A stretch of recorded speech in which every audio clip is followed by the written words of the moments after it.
Hello everyone, good morning, and welcome back to United21 Season 37. My name is Redul, and I'll be your host and commentator for today, the last day of the season where we have two best of threes. Tomorrow it's one, and the day after tomorrow it's one as well. The first match for today is Mana Esports versus Achieve Minds, and honestly, a match that can really go either way. Both of these teams went all the way through the upper bracket. This is the upper bracket final. One of these teams is going to have a place in the grand final. One of them is going to go to the lower bracket final and wait for the winner of the next matches we're going to have later today between WOPA and Wildcard. But it is definitely impressive that we see Mana here, because they are a team that in the previous seasons had some consistency issues. These guys, like 3 or 4 seasons ago, were one of the main teams to beat, and then suddenly they just started, well, getting into the playoffs and then just getting cleaned out in the first 2 rounds, which was very weird to see, but it's good to see Mana back to form. And they're going to have a proper test here up against Achieve Minds. Achieve Minds, a bit of a tougher route through the playoffs, a 2-1 victory versus Wildcard Academy, and the 2-1 victory versus WOPA, but those are 2 of, like, the top 5 teams here, so throughout the entire season, they were the teams to beat. AM Gaming and Mana Esports, I'd say, are the other 2 that you really got to look out for. We're going to get the Veto here as well. Ancient picked by Achieve Minds with the CT side going the way of Mana. Mana picking those 2, with Achieve Minds, of course, taking CT side, and Mirage is our decider if we do end up needing it. Not surprised at all at these map picks. Mirage decider, yeah, but more so Ancient and Dust too. I feel like Achieve Minds picked Ancient so many times, and same goes for Mana and Dust too.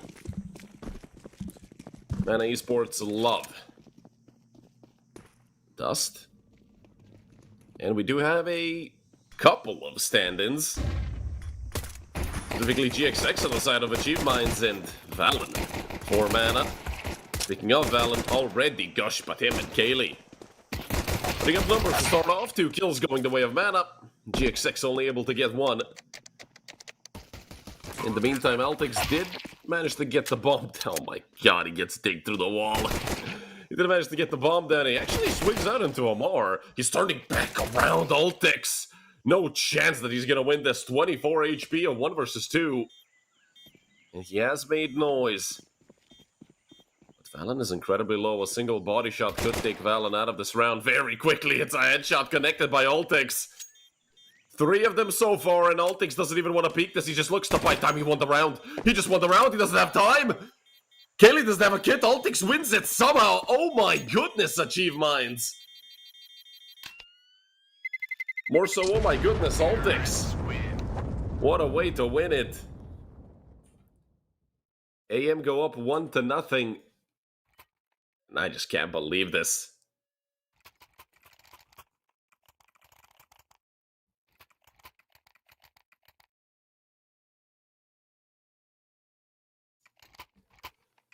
Well, that round took some serious balls, and boy did Altix show out.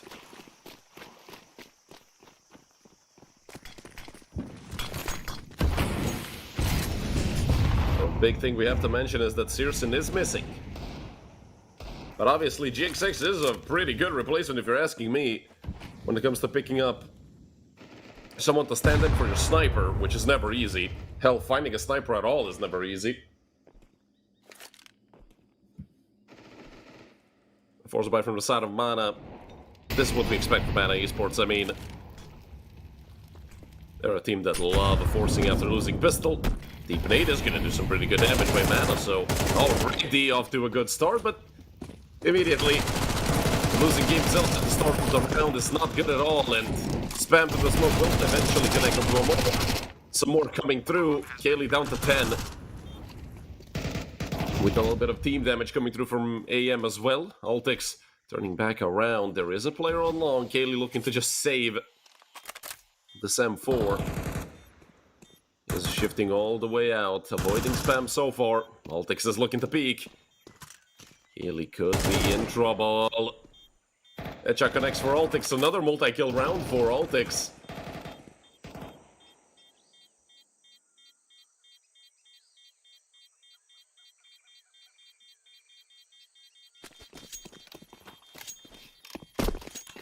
Valen and Blood are just gonna save.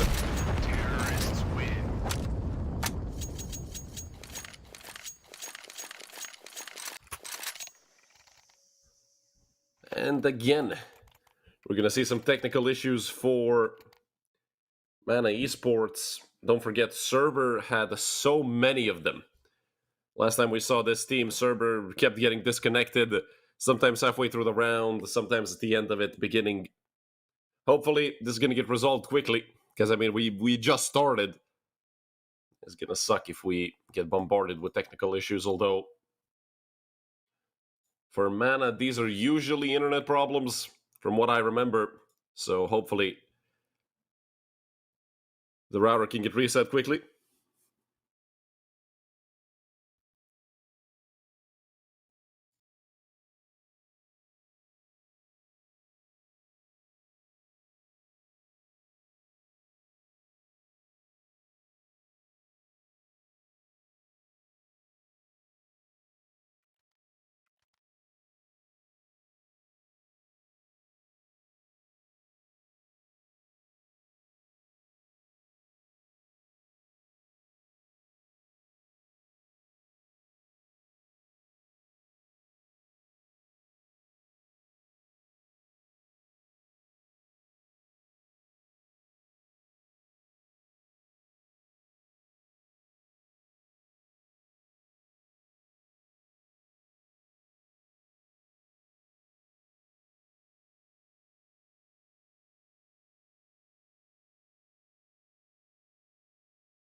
Luckily, Amar has come back, and we hear the chat messages going out, so we can continue with map number 1 of this, well, upper bracket final, best of 3. This still could be a dangerous buy from Mana. 5-7 US, or sorry, 5-7 PT50, the Eagle, an MP9, and an M4. Obviously, it's going to be difficult to do much, because well, with just 2 nades, only 7 damage dealt with those nades, 2 players looking to push ramp, but it's not going to work out. For Bledar and Valen, maybe on the wall banging. Yeah, there you go, Valen. Capitalizing on that rifle. Again, Mana needs more than just 1-for-1s. Thereby calls for it.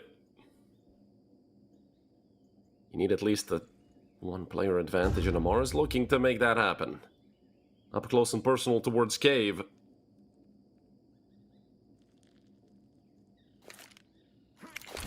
Altix has been a tough player to deal with. Molly thrown.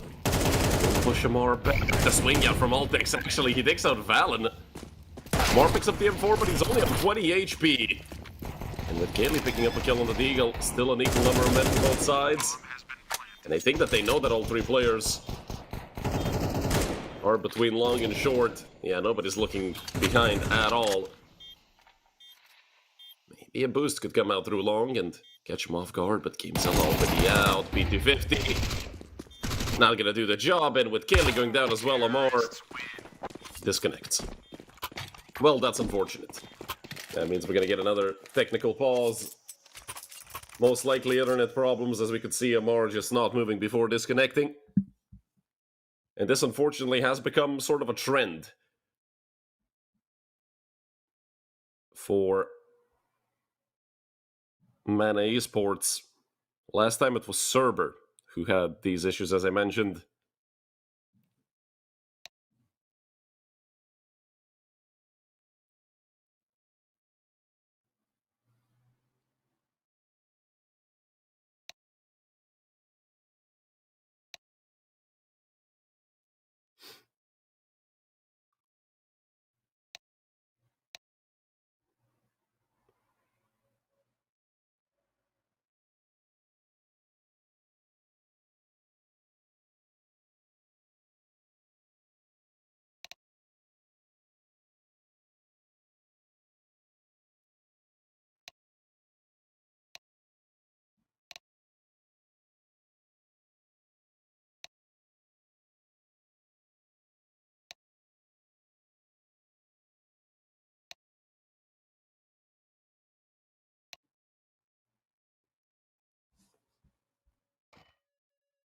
We are back once again.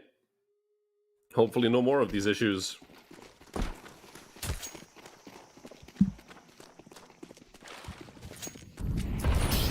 Up in the hands of Bledar. That is going to be a big threat to AM. Achieve Minds have set up for a very defaulty round. Pressure on to mid being put by Too High and two more players. And there's GXX and Keto with him.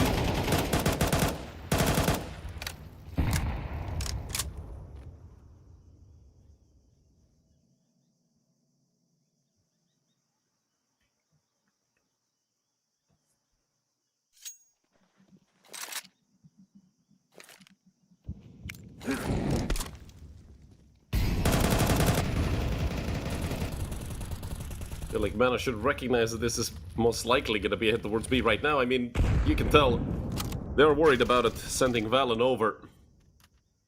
Even though they have no info on mid, but it is completely open right now, unless Achieve Minds decide to make the rotation back. Flash out towards mid.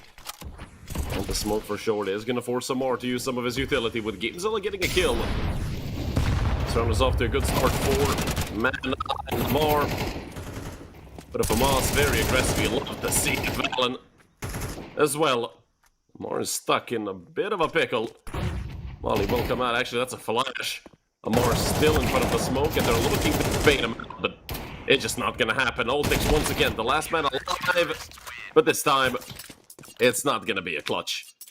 Like in the pistol round, it's going to be a first on the board for Mana Esports.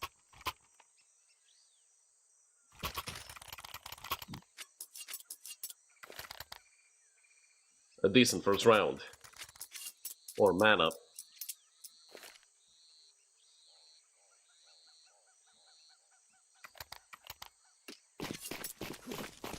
One thing that we have to mention is Mana are probably the best team of us two this season. So Achieve Minds think that this is their pick. They're gonna have to win it, because we know how strong this team is on Dust 2. We know what they're capable of doing. Although Achieve Minds, they have a pretty strong Dust 2 of their own, so even in case they trip up here on Ancient, I'm certainly gonna have a chance coming. Did Too High crash, or is he hiding? I really hope he's hiding. No, Too High crashed as well. My god, what is happening with this match? A 2 versus 3 retake would have been a 2v4 if Too High's internet didn't give out on him. Only Bledar left. He has to save the op. No chance. A 1v3. Bledar is phenomenal, but it's just not gonna happen.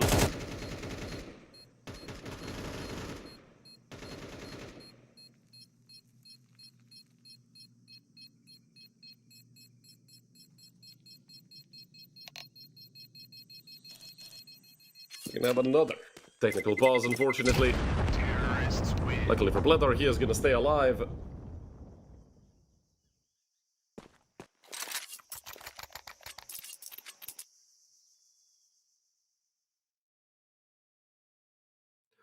Although with Tuhai being back immediately, might have been just a game crash after all and not internet.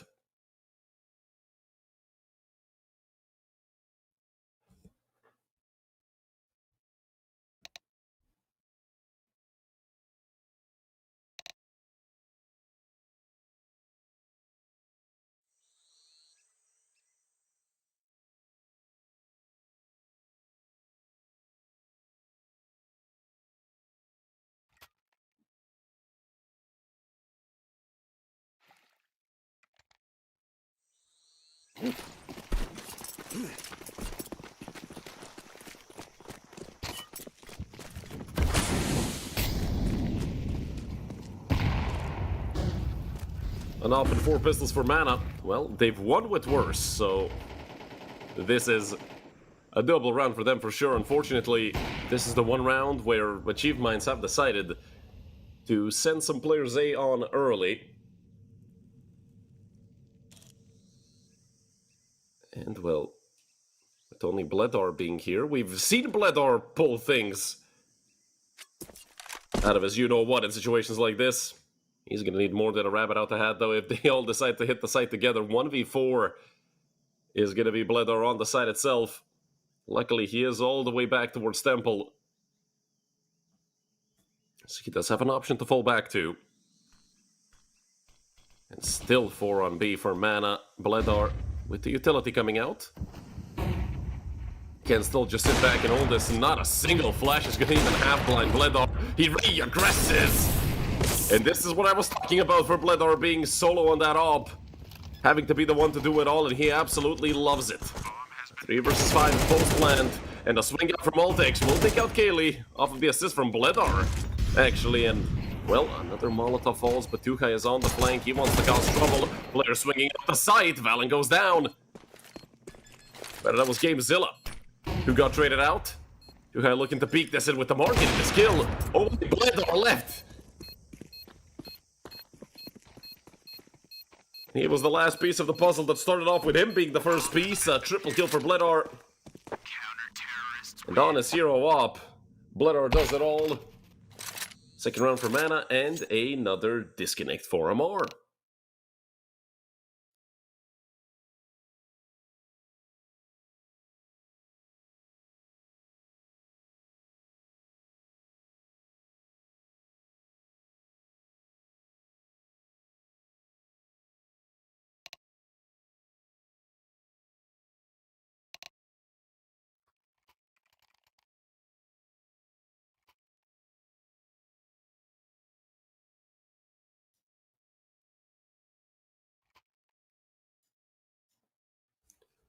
So AM will have another full buy, but they are facing a reset. Should see this technical go away very soon.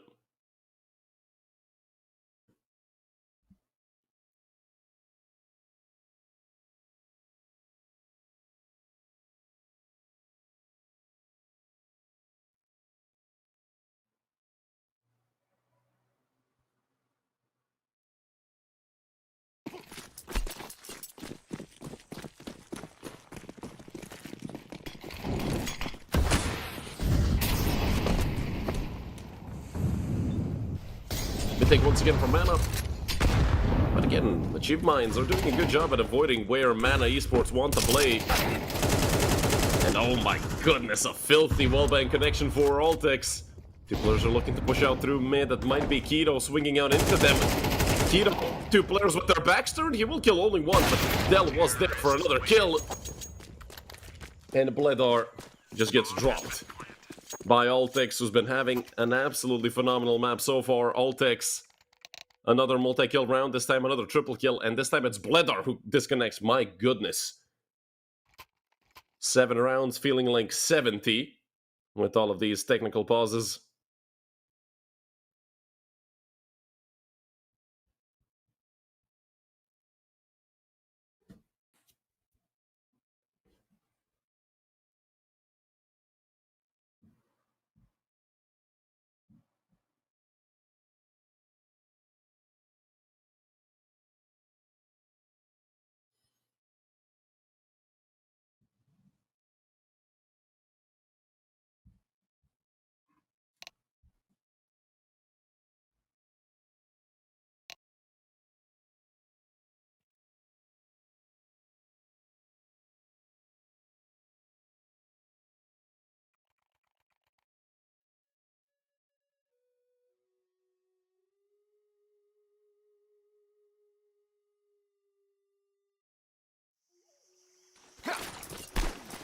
Well, I'm not gonna say hopefully we're back for, you know, no more breaks, because we all know it's gonna happen again. Nades out through mid. Still looking for the swing, and that's a good frag to find. And the esports are the one facing a reset this time around. Two M4s and op and a Deagle left. Now there's an M4 over towards A, and now they found the op. Blood rigging off a shot into Dell.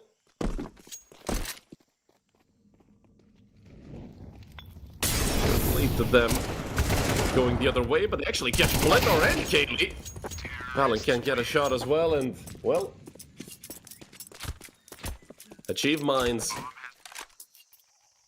just dropping mana and Amar's disconnected again. Jesus.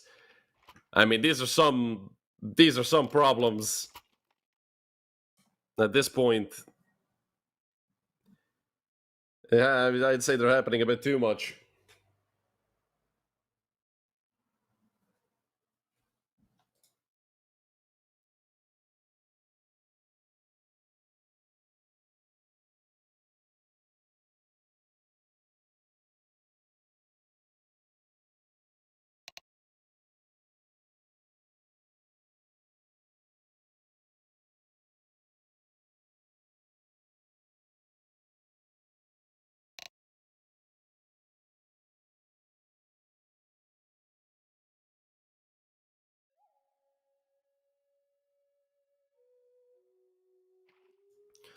So Amara is back.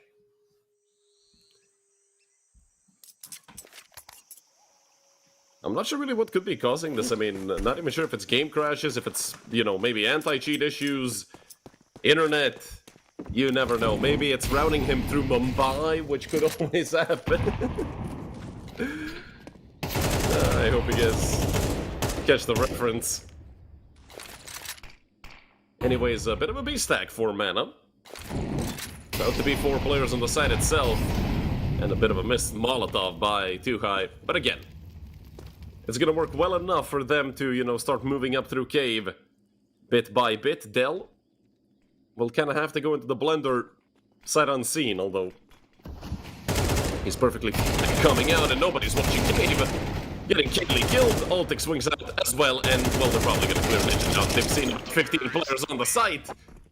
And it's a complete shutdown. 3 for Dell and 2 for Altix. Altix 16 and 2. Which is absolutely incredible. After 9 rounds of Counter-Strike, Altix looking like an absolute demon.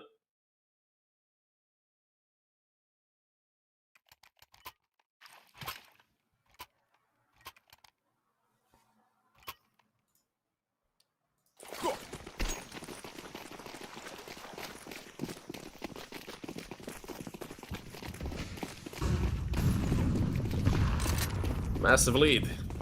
Though no matter how you turn it for Achieve Minds, obviously it's a bit of a, well, gray cloud over mana with all the issues they've had. Specifically Amar. And, well, Amar disconnecting once again. But I don't think this round could be reset, because I'm not sure if he disconnected before damage was done. But anyways, this is going to be another save for mana, and, well, unfortunately, another technical pause. Well, it's the mana downfall, unfortunately, seemingly through no fault of their own. As Amar keeps disconnecting. And the Blood are being absolutely drilled by that AK. You know where Valen is, and he's going to go down very soon. Just 20 HP left.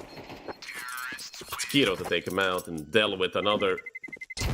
Mana are getting pummeled here throughout the first 10 rounds of Ancient. Gonna go on another technical pause. But at this point, I feel like we're all just hopeful that Mana can recuperate and make this map a bit closer. Obviously, this is the map pick of Achieve Minds, so problems or not, they would have been most likely in the lead here anyway, because before these issues started, Mana were already down, like, what, 3-1? 3-0, maybe, before that first DC. No, they won that. They won that afterwards.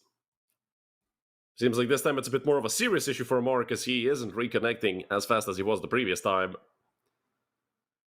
And I mean, this has to be annoying. It's incredibly difficult to focus if your game is consistently crashing.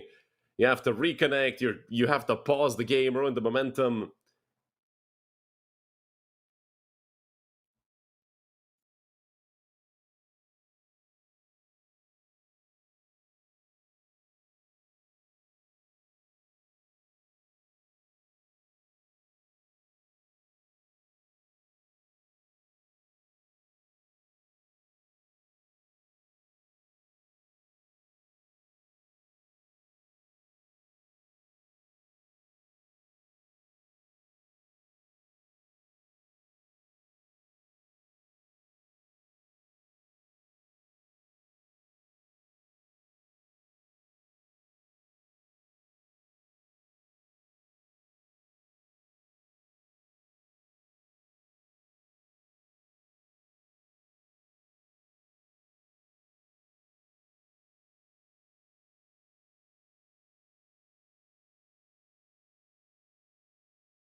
So I've been informed as to what's happening.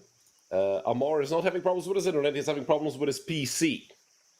And right now he is going over to a gaming center, either that or an internet cafe, whatever is closest to him, so that he can actually get on a PC that is working properly and hopefully stop all the technical issues he's having. Because, I mean, disconnecting every single round, he's doing no good for the game, for his team especially.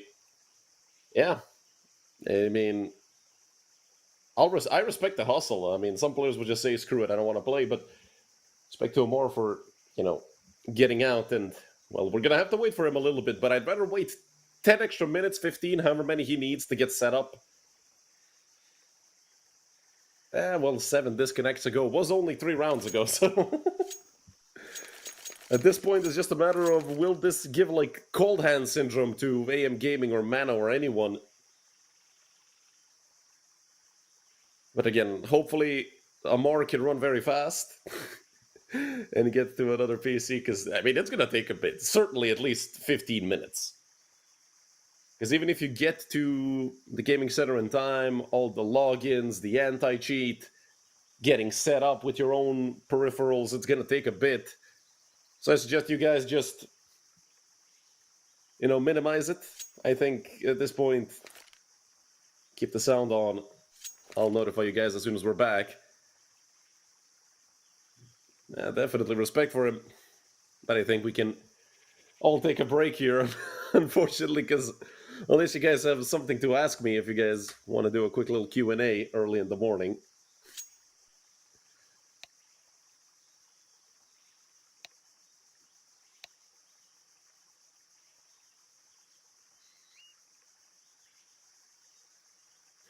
Oh, no, it certainly is wonderful.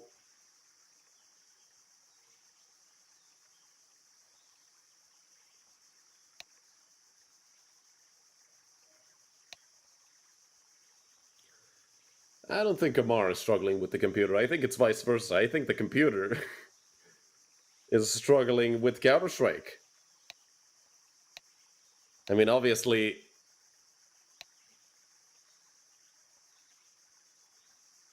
Okay, so if he has an internet cafe close to his house, then it's gonna be fine. Then I'm certain the owner knows him. He's gonna let him get set up quickly, not have to pay in advance, and you know what? Especially when it's like, upper bracket final. This is technically the semi-final. It sucks real bad for Amar that this is happening.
So I've gotten some more information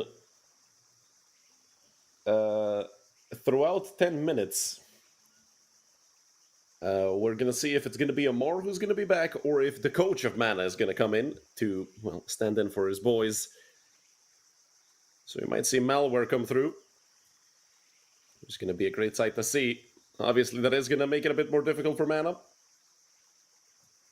But again, I'm telling you guys, coaches yearn to play. They can't wait to get a chance to stand in. So roughly 10 minutes, maybe a little less now that some time has passed.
Well, welcome back, everyone. Amar is back.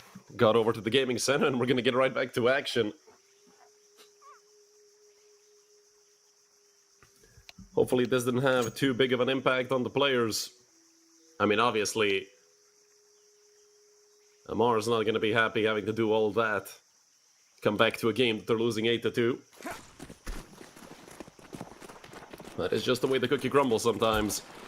Who knows, there's a chance they win these last two to close out the half, but I mean, with pistols and an MP9, this round specifically might be out of the question, and well, if Gamezilla got at least one there, would have made it a lot more doable.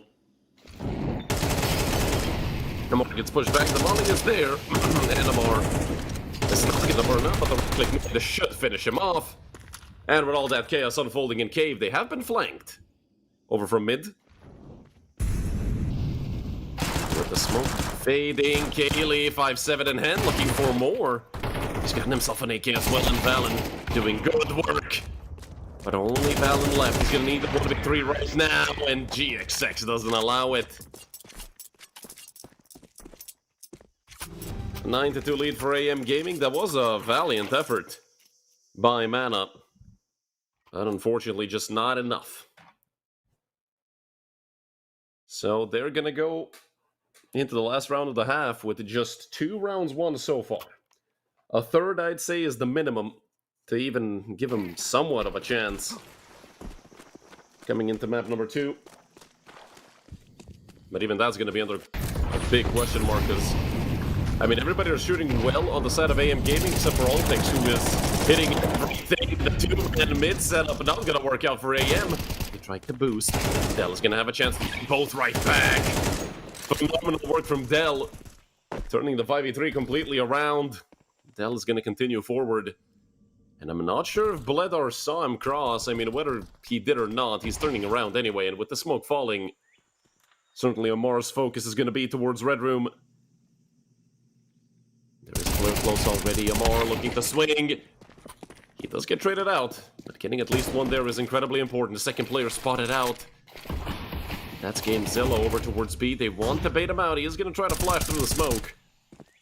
But at the end, it's just going to be spam and him falling back. Still a minute left on the clock for Achieve Mines. Dell and Too High don't have to rush this at all. They will turn back around towards A. They will come towards Bledar. He has tucked away towards main.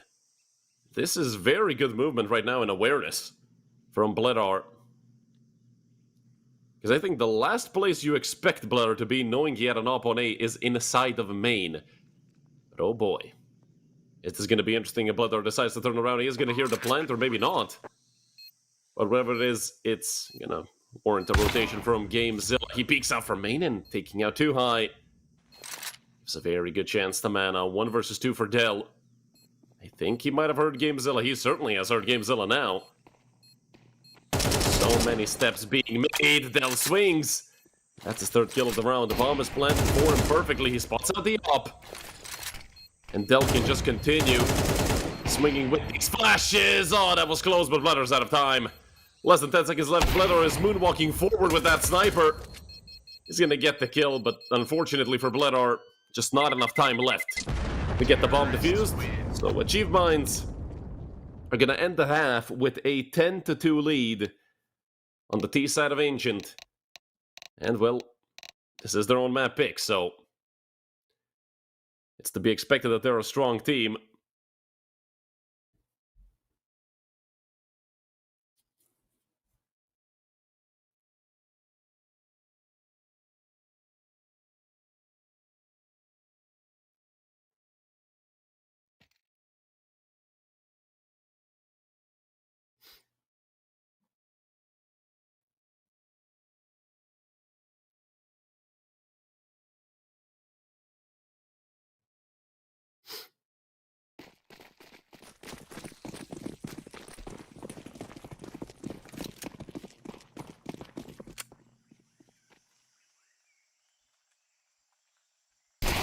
GXX actually gonna go down, and it's a snowball effect, at least a little bit for Mana.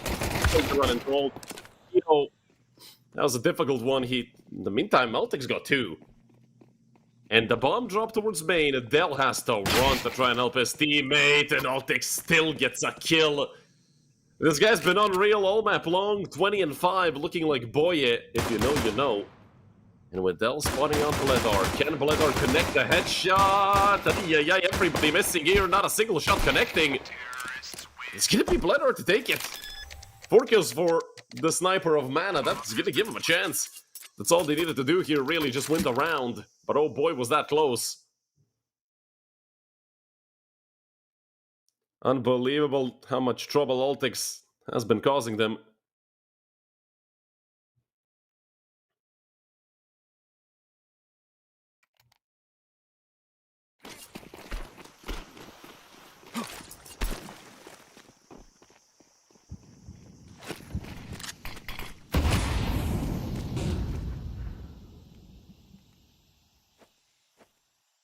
With control taken by Mana.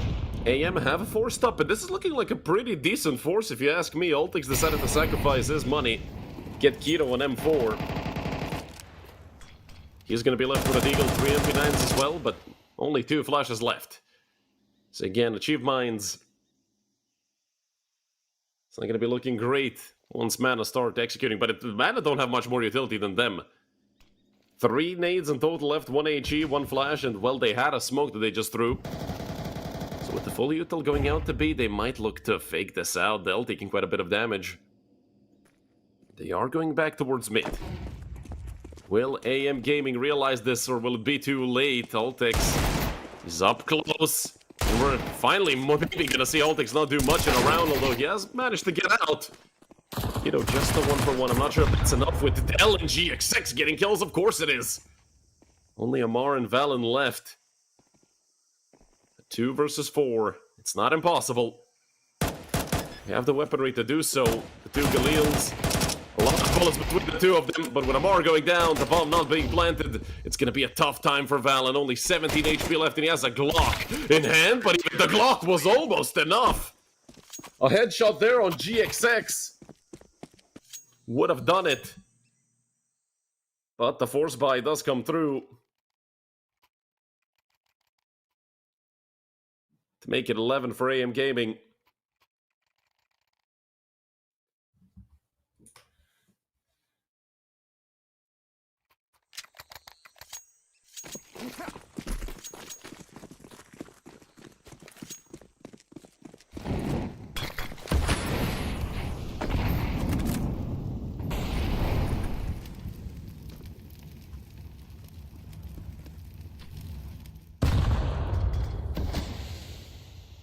Well, Mana don't really have a buy that you're gonna write home about.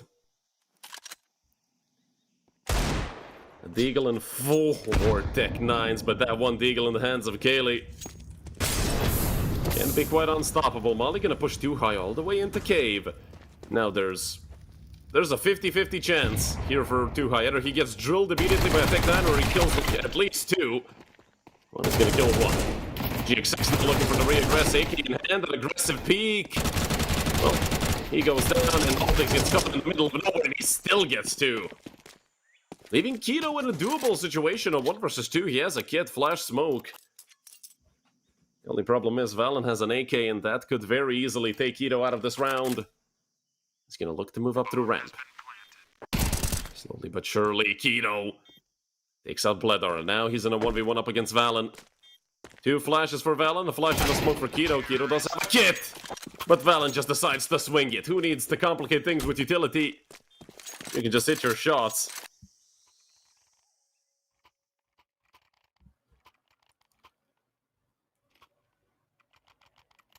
So Mana Esports stay alive, but for how much longer?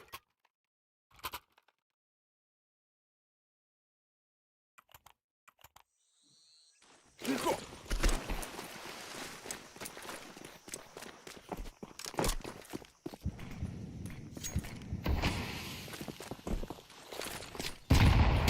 gonna come up from Keto, 30 following through. That's a lot of damage done. Luckily, Amar and Bledar are there to get the trades.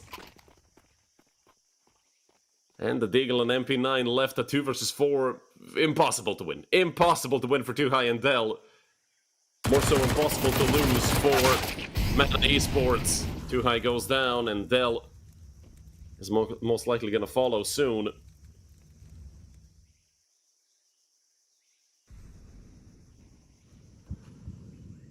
Already come out there, so the bomb should get planted soon. They still have no idea where Dell is exactly.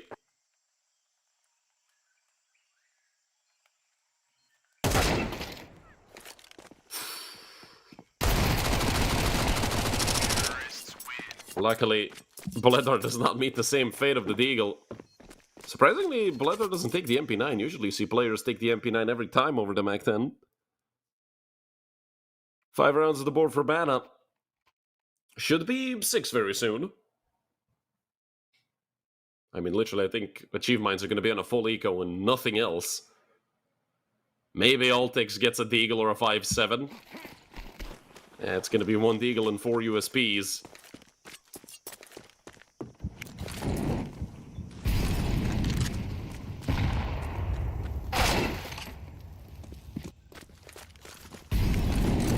Altix does get the first kill, so that's a weapon they can pick up, but I think it's just a MAC-10. They didn't even look to pick it up. They don't care, they want to continue with the pistols. That one, damage taken, but the rifles just excel at these long-range duels. The Glock will not be enough. But at the end of the day, it's only 2 players lost, and one of them was a Galil, one of them was a MAC-10. So it won't ultimately matter for Mana. Achieve Mines are going to have a full buy right now, and this is the moment where we know if Mana are going to be able to continue this comeback, or if this match is, or sorry, this map is probably going to be over. If Achieve Mines take this, well, they're going to put Mana on a somewhat questionable buy. I think it's only actually going to be Gamezilla, who is 4-16. He's not going to have money. Well, they out for side. Flash's going to fly through as well.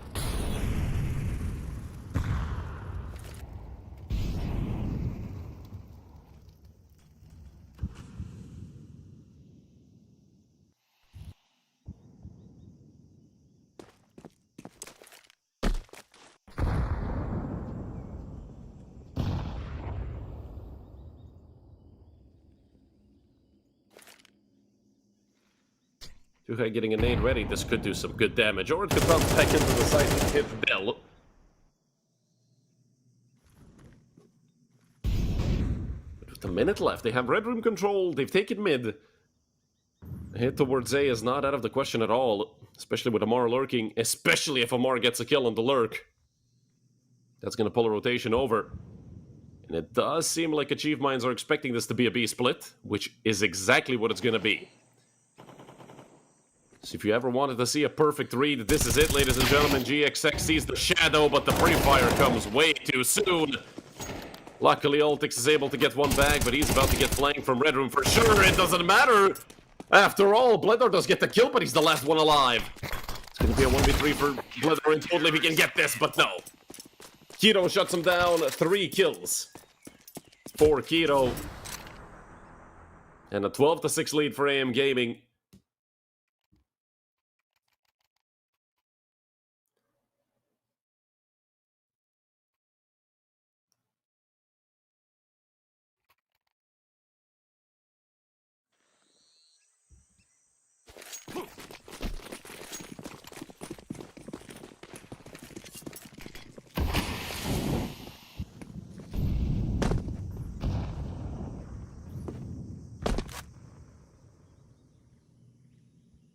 Bledar looking to move up with an op. And he could get the opening frag, but not once Altix drops down. They want to hit A hard. They push it to the next bag. GXX is able to get at least 1, but the 2 for 1 certainly is going to favor Mana. Hell, at this point, Achieve Mines, they might be on for a save. Yeah, they are in the lead, 12-6. But oof, what a peek from Keto. And they are looking to swing more. But with Keto being on 12 HP, not much that he can do. A wide swing and a miss, but a team kill from Amar. Oh no, it's not just the internet that's been problems today, or the PC, or whatever. Healing his teammate in the back of the head, and Bledar goes down, that's it. Map 1 going the way of Achieve Mines Gaming. This is a 5v3. But they somehow managed to lose mana. They're gonna look to forget this map as soon as possible. It's a victory. 13-6 for Achieve Minds, but again, you can't really blame them. They had that factor of one of their players was gone for essentially the entire map. They just couldn't get around to actually winning it in the end. So we're going to go on a short break. Yeah, I know we've had a lot of those, but this one is kind of mandatory. We're going to be back with map number 2, which is going to be Dust. A pretty good map for mana and a chance for them to come back. Otherwise, well, we're going to see Achieve Minds with a 2-0 victory and a place in the grand final.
Hello everyone and welcome back to map number 2.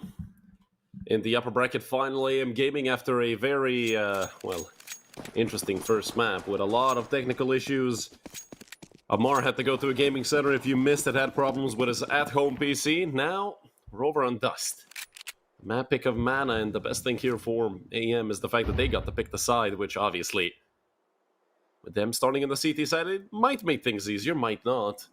Mana, as I said, are a very strong team on this map, but AM Gaming have like a, 13-5 victory on this map against Wildcard Academy.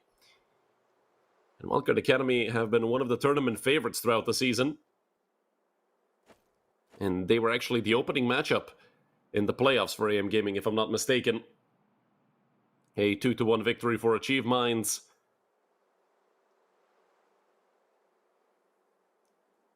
And a very interesting setup for the, German organization, I believe. 4 of them playing CT. This is, not something I see often.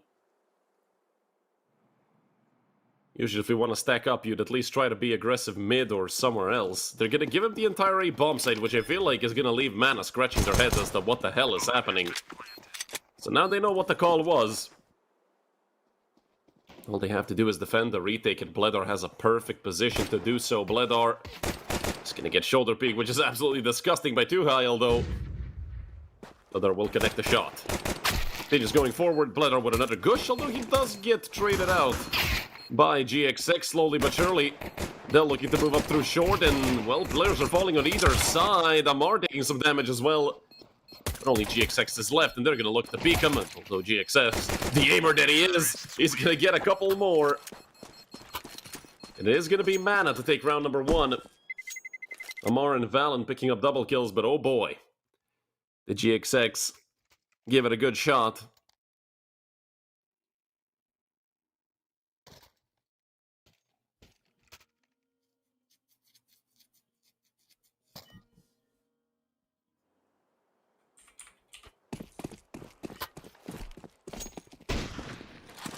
Three AKs for Mana, a Scout, and a MAC-10. And the 4 from the side of Achieve Minds, which is going to work out nicely at the start.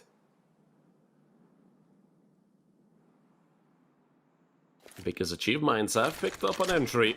The flash thrown and nearly gets it. Actually does get too high killed.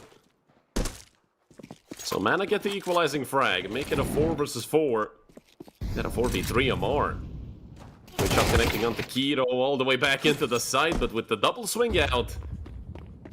Amar getting caught. It's going to make things a bit more difficult for Mana. Bomb on the back of Valen. And will they just move up through short? I mean, they already have a player relatively deep on short. Gamezilla going to get joined by the remainder of his team.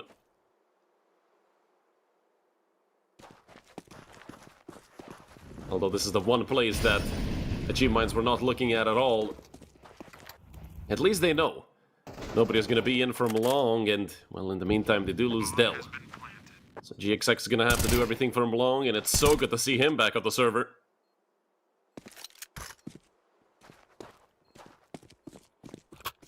Looking to pick up an AK, and that's exactly what he's going to do. An M4 picked up as well, and that's going to be enough to make GXX and Ultix want to save. They know that this is going to be a very difficult retake, especially without the kit.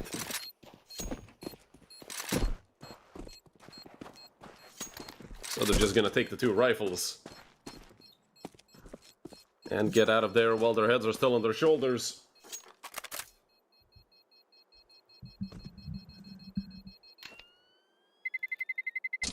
Terrorists win.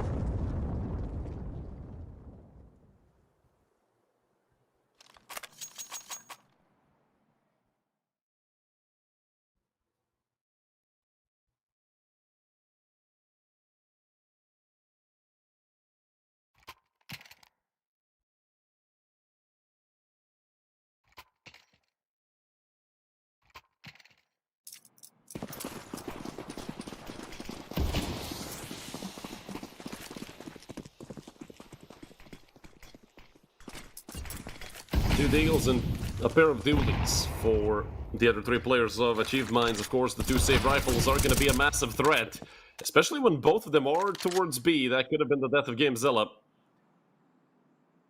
But in the meantime, Mana playing a bit of a slower round. We're moving up through mid.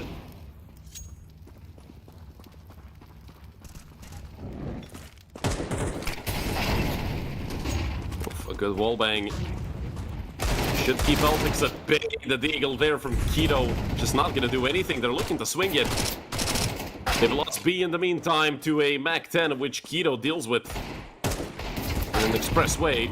Nade gonna go towards Keto. It will finally take him out. Not before GXX got one, so the man advantage on the side of Achieve Minds, but two players of theirs are incredibly low. Another nade will follow through Eltix. Lucky to have moved out in time, and all four of them are gonna look to go lower, which is gonna be interesting. Bloodar is certainly dead. Just a matter of how many can he get? One, and that's it. So Amar and Valen still worried about door and window. It's going to be a rude wake-up call once they see all three players coming in from tunnel. They might line up for Morvis, a very good angle, swinging out and killing them all. A 6-2 start for, well, on Ancient, the ill-fated Amar. Had so many problems, had to literally leave home and go to a gaming center.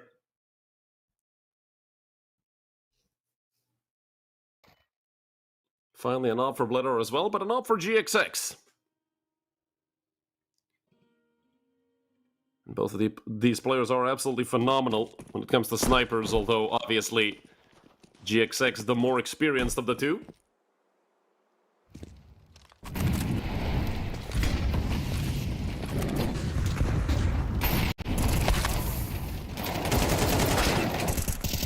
You know, what's going on? Well, throughout all that chaos that was on my screen, Keto did get two. And hopefully things have normalized now.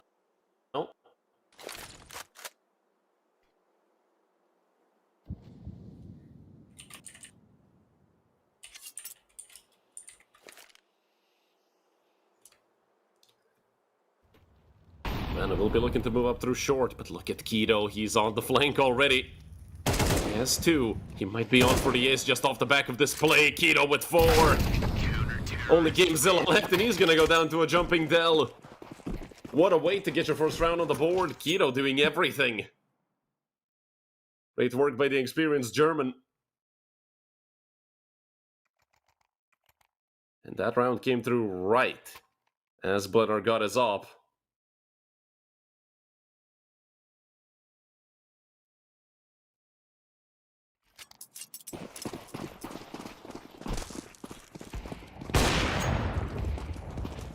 Great shot connecting from GXX. They tried him.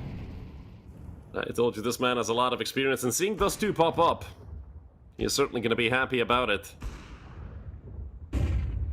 A phenomenal map for snipers. Obviously, the same thing goes for Bloodar. Will be a grouping of mana players down towards bottom mid. 3 smokes, Somali and the Flash, obviously. Enough utility to split, or rather go mid to B if they really want to help. They can split it as well now that they've sent Tamar back into tunnel. And with the utility coming out, they're gonna smoke both sides of CT mid. But that more so gives Keto space to work with. He's gonna molly door. Actually, no, that's a smoke. My apologies. And through that exact same smoke, Too High goes down. It's 4 versus 4. But he's doing a great job, and so is Keto. Oh man, are these guys brutal. Gamzilla's dead for sure. Just a matter of how many can he take with him, and Keto is already moving up. Keto wants this. He swings out. Gamzilla misses. That's another multi-kill for Keto. 7 within 2 rounds. And with mana being fully reset, we should see a third.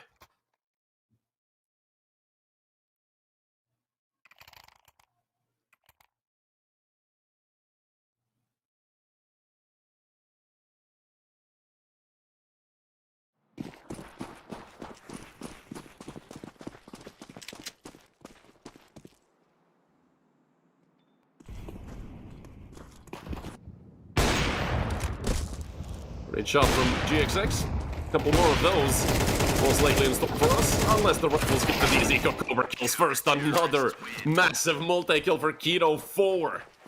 This man has 11 in the 3 rounds. And all 3 rounds, of course, won by Achieve Minds. And don't forget, Keto just a couple of days ago, that was like, what, 4 or 5 days ago, had like, had a 40 bomb, essentially, on a nuke. Can't remember which match that was. I think it was against Wildcard in the playoffs, no? No, it was on Nuke, for sure. That much I remember. Could have been a match in the group stage as well. Yeah, Achieve Minds versus Mosquetary is a 16-13 win. Where Keto had like 1 million kills. GXX once again. This man is playing a perfect map of being a sniper. This is all by the book stuff. Switch your position constantly and just be unpredictable. Another kill going the way of GXX. He did trade out his teammate, so a 3 versus 4 and making a bit of noise. GXX could go down. And now the trouble begins. For Achieve Minds, they had the advantage. GXX wanted an AK. Got himself killed because of it. Jump spot comes through and GameZilla just caught in the middle of nowhere, I mean. At that point, you might as well just sit on the side and not move. Blender wants to swing. And even with a great flash, the nade is just gonna demolish him. It's actually 2 highs M4 to finish the job. Only Valen left, a 1v3, and he doesn't stand a chance. Bomb will get defused. Not a problem without a kit. And I think I heard a timeout being called by Mana. But I hope that this one is going to be a tactical. Because if I see that technical pause graphic pop up one more time, I might lose it. Oh my god.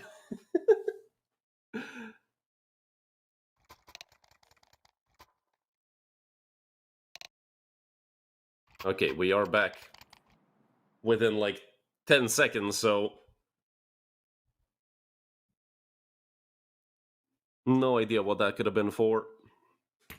I'd love to be useful and say like, oh, it's, you know, maybe this, maybe that. No, I have genuinely no idea.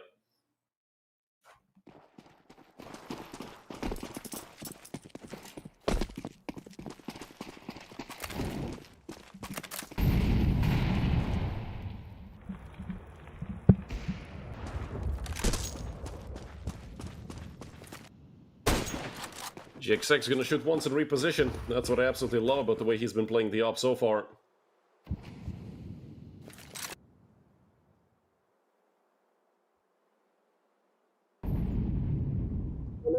Sure, GXX could definitely cause a lot of trouble here for the side of Mana. Look to push forward, flash out. Oh, that's so much damage from the single nade. GXX connects. GameZilla does get a trade, and AK picked up by GXX immediately. This could be trouble for Achieve Minds if GXX doesn't get this kill, which is not having. He's not doing too good of a job so far. The nades will come through. GXX still in a big fight with GameZilla. Neither of them able to get the kill so far, and it's only GameZilla and Amara left. The 2 versus 2. GameZilla making a lot of noise, and he's finally gonna go down. GXX. The one to finish him off. Dude, I'm gonna get the bomb defused, and AM Gaming are gonna go up 5-3. Counter-terrorists win.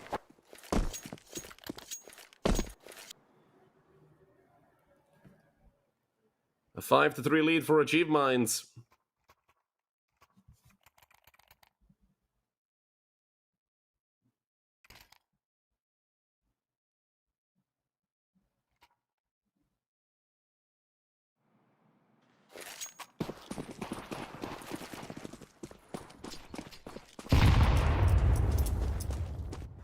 Keto, ooh, he wants to be aggressive into lower. Okay, there's some players here for Keto to get in a duel with, that's for sure. Some Mutal coming out towards upper, not gonna do much. There's either a multi-kill here for Keto or absolutely nothing at all, and it's gonna be the latter. Great work done by Amar with the flash and peek, although the nade coming through to absolutely dunk them 23. on Amar, 60 on Bledar left. Now I wonder, what will AM be up to? They've sent a hit squad towards long to take as much space as they can.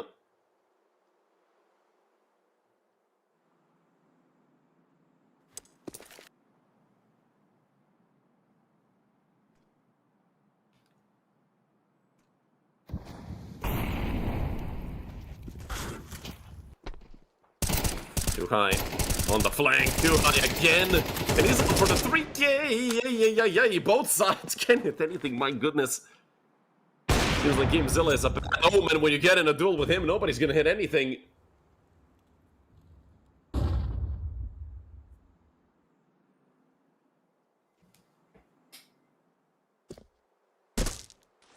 Kelly and Valen left at 2 versus 4. The problem for them is they're going mid to B. There's going to be 3 players here. Well, 2, because Ultex trying to run and go with an M4 halfway across the map. Valen going to push forward, but not ready for the angle of Dell. That is gorgeous work from Dell and Too High in this round, combining for 4 kills. A 6-3 lead for AM. Once again, oh my god, not again. Considering he's at a gaming center, I really hope those troubles do not persist.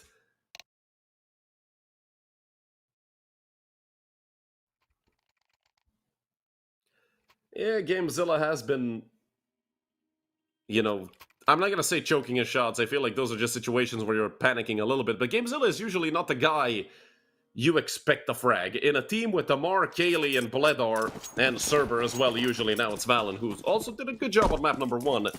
I mean, to the extent that he could do something on. I mean, Mana did lose it pretty badly. GameZilla is the support guy and the man who's always going to be selfless when it comes to buying weapons for his teammates and, you know, etc. So I can always give respect to GameZilla. Also a very nice guy in person. GXX. I mean, that's a swing into certain death. Obviously, he did get one. He probably would have preferred just to stay alive and maybe get a chance to reposition afterwards. A man advantage for Mana. Smoke into short, though. He's gonna cut some time off the retake attempt. Molly gonna go towards car. Molly for Gandalf as well. And look at how low all of them are. AM are finally gonna give up on it. They realize that even with the damage done, a lot of it is unconfirmed damage, I believe, so that's probably the reason they're not gonna go forward.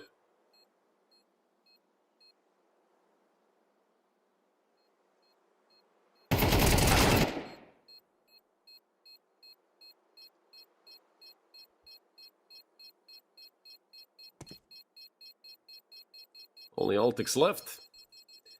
And he gets to save his M4, which is probably going to be pretty happy about. They have enough money per buy. I mean, with Cheap Minds, they won so many rounds in a row in relatively dominant fashion that money shouldn't be a problem, at least for now. I think they have, like, what, 2 more full... Oh, no, maybe even 3 full buys. If they can get the save. So with only 2 rounds remaining in the half, they're going to be perfectly fine.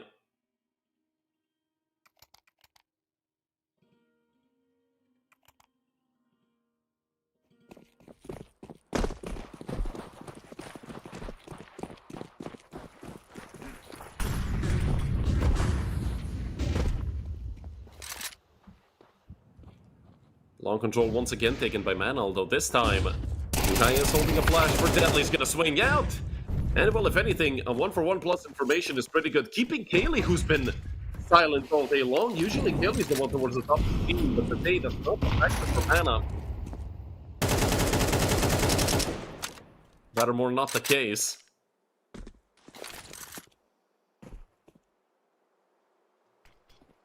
Another smoke will fly out towards CT. Only Too High is here so far, but GXX is probably going to be quick to rotate. From CT, not going to reveal any one peek from GameZilla.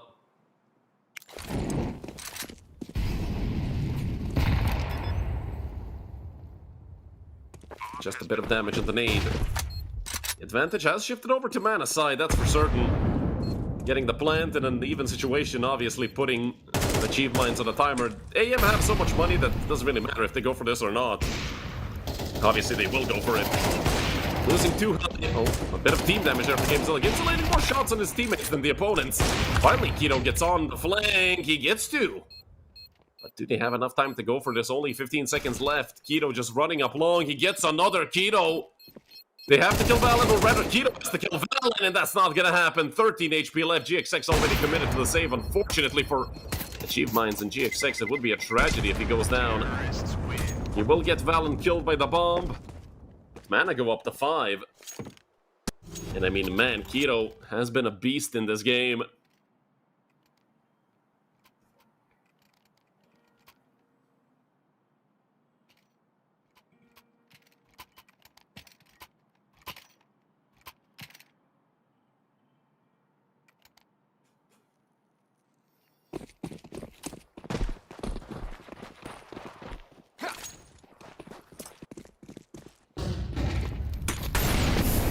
Molly out towards Bledor, once again fighting for long control is Team of Mana, good Molly into blue, and now, well, they've gotten Mana figured out.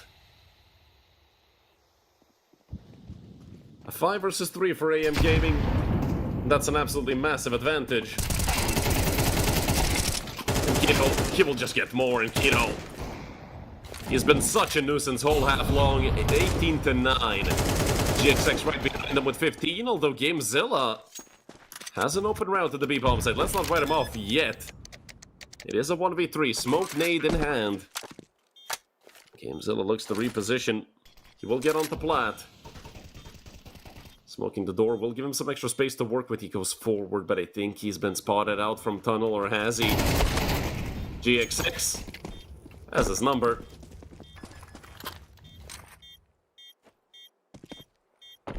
And a 7-5 lead at the end of the half for Achieve Minds.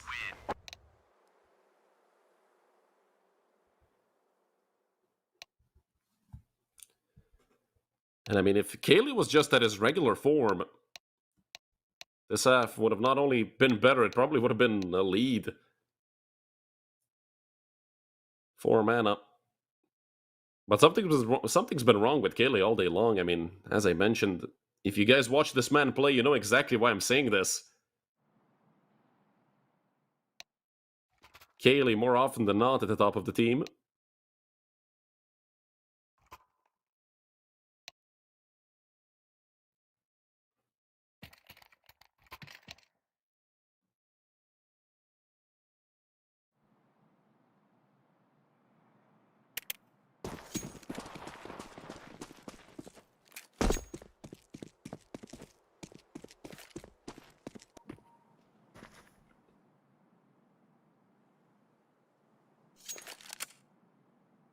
Just a single player on B for mana.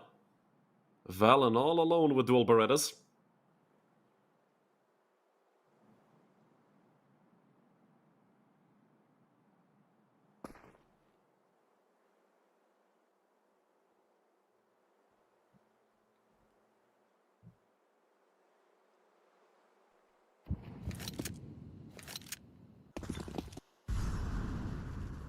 And the B split will come through. Valen, I wish him the best of luck, and, well, unfortunately for him, it might look like he just went out to die. If he goes tunnel and there's nobody there, I mean, you can't really blame him. He was 1v5 on the site. Obviously, swinging with dualies would have given him a better chance. And B is notoriously difficult to retake. But with pistols, it might be a bit of a different story. You never know. The Altex keeps tunnel on lock, and, well, never mind. It's just headshots galore. For Achieve Minds, Kaylee, I don't know what happened to him today. Don't worry, this is the upper bracket final, so even if Mana do go down here, even 2-0, they're gonna have another chance. Later today at 12:30, we have our second best of 3, which is WOPA Esports versus Wildcard Academy. 2 teams who have also been some of the tournament favorites. 2 teams that have gone through the group stage 2-0. And essentially, until they ran into... Who was it? It was Achieve Minds who sent Wildcard into the lower bracket, and I think it was Achieve Minds who sent WOPA into the lower bracket as well. So obviously... Achieve Minds might have reinstated themselves as the favorites to win this season. A forced buy by the side of Mana, we're already used to that. Amar alone and long, but a deagle in the hands of Amar can always cause trouble for his opponents. They're going to look to move forward. Amar going to be stuck over towards Pit. He will look to push him forward, eh? It's a bit of trouble. Gamezilla's here, but he's going to get caught in the middle of long, although he does have Blither covering for him. The flashes are perfect. At least for Mana and Gamezilla connecting, finally. Some action for Gamezilla. Keto just going to run through mid like a Stampedo. The bomb is on long, and Keto aware of the fact that he could be getting flanked at any moment. Will the timing match up? Of course it will. It's Keto after all. And here's the other player coming through, although Kaylee... Well, he's gotten himself a Galil, and finally, Kaylee has a chance at maybe waking up and being the hero here for Mana. It's him against Too High. Too High already on a triple kill in this round. Kaylee has 4 kills in total this entire map. Molly into door. That's gonna send Kaylee running for the window, but he has a flash, no kit, so he's gonna have to play this a bit quicker maybe than he wants to. Sees the head, but Too High sees it as well. 4 kills for Too High, what a round! For the Macedonian, a 9-5 lead for Achieve Minds.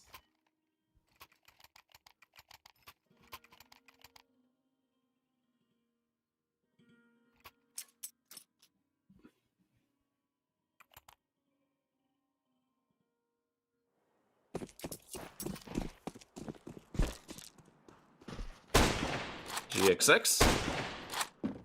Backing up Ledar.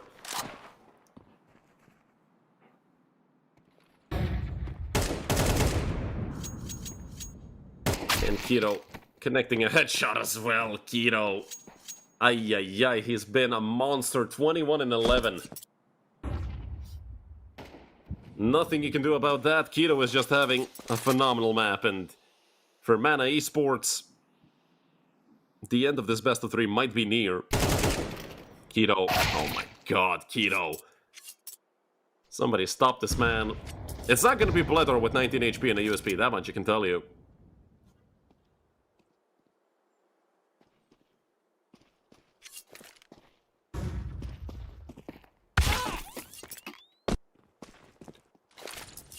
Bledor will get the Zeus kill into Altix, which pretty sure there's not much reason to be happy about apart from the memes. That's some revenge.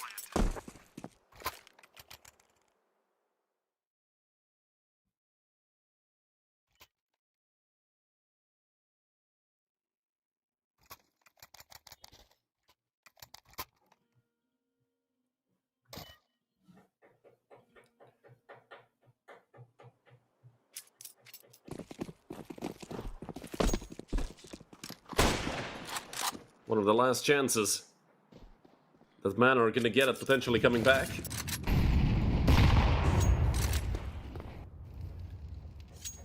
On this full buy and nothing else.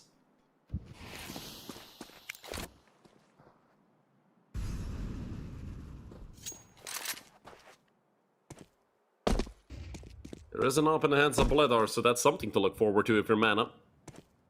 Only Amar in the double digits so far, and it's Gamezilla who's the 1 second behind him.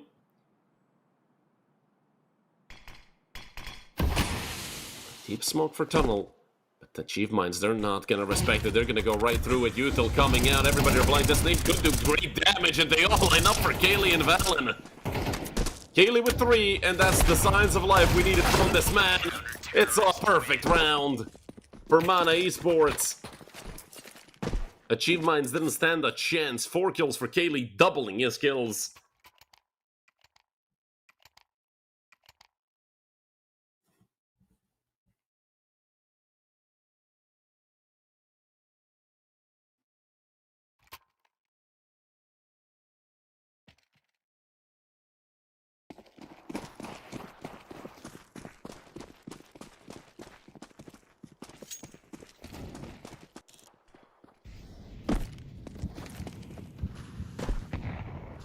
Almost a 5-man mid setup for Achieve Minds. They do have a full buy. It's not looking terrific when it comes to utility. Everything else is fine on it, but how does GameZilla get caught here? I'm not sure what the plan is there, but I guess a misstep, maybe a miscommunication throughout his team, because it seemed like he had no idea that anybody was there, and GX6 getting this kill on the Bledar. This is just huge for Achieve Minds. Kaylee has come back from the dead, and Kaylee is hitting almost all of his shots. He's gonna look to swing out towards long. Altix is gonna be in trouble if he gets double peeked here. The jump spot and the push over towards Malv. So now he knows where the two players are, but it's only Dell left. Again, it's Kaylee doing so much for mana. Valen is almost full HP. He's gonna be looking here towards long. The bomb is not planted for long at all. Dell had a Molotov as well. And that's something he definitely could have thrown on the bomb to try and give himself a chance, but Mana gonna go up to 7 rounds. Now there's a real shot for Mana to turn this around.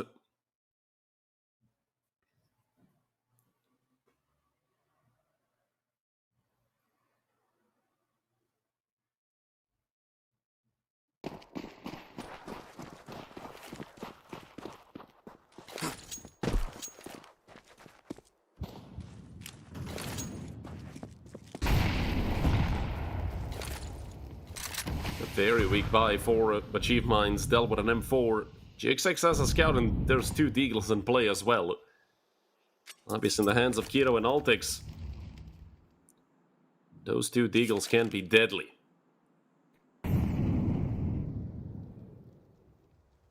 Keto almost connecting there onto Bledar. I feel like for Bledar it would be best to take a bit of a more passive angle. His shadow almost gave him away. Kaylee dinked. Forced to tuck back towards CT. This should be a hit in through short. Mana should be aware of it, and the nade could also do a lot of damage from GameZilla. 3 players getting absolutely dumped, and there's more coming through. Not a chance for Achieve Minds to do anything at all. Only GX6 left, and he just gets nailed. 2 for GameZilla and 2 for Kaylee, who has emerged as the top fragger alongside Amar, which, considering he had like 4 kills in 15 rounds, is incredible work from Kaylee to keep his head in the game and actually be capable of, well, using the opportunities that he's been given.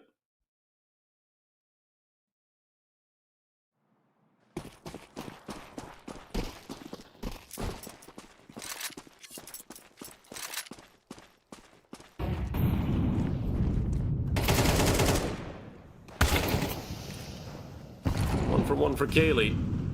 Although getting traded out by the scout might hurt a little bit. There's a player pushing him down towards lower. Bledar is here. Waiting for Keto and Altix to come through. Bledar. Ay, that is some bad timing for Bledar. Nade gonna fly down towards lower, and that's very good damage done onto Altix. Keto taking just a bit of it.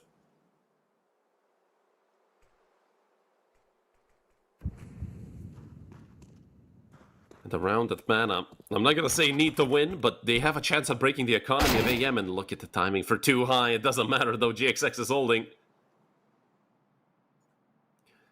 With only Amar and Valen left, what can you even do in this situation? I'm not sure the best call is either to go 1-1 and try to save, or to group up together on one site and hope for the best. Valen all alone on B.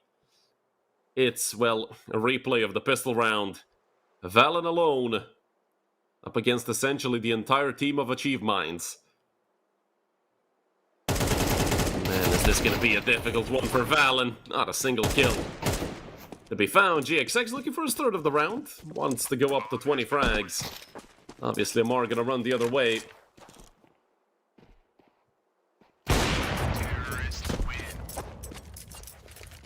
And it's a triple kill for GX6. 20 kills as well.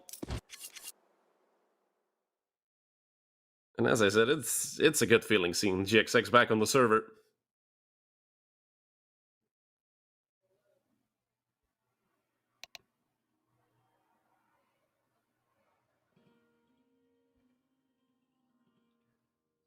The former Tier 1 sniper for BNE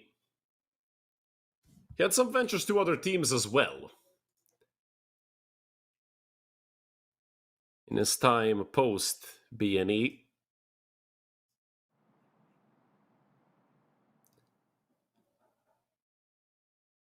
And then, well, Bad News Eagles were reinstated for a little bit this year from February to July. And, well, or better, not even July. I just checked the June 29th, and that's when the entire team parted ways with the Bad News Eagles organization.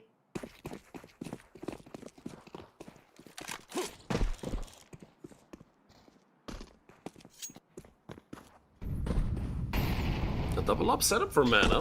Kaylee the one to pick up the second sniper, which if he was still 3 and 15, I'd be questioning, but with his recent resurgence in form, certainly there's a good reason for Kaylee to have that in his hands.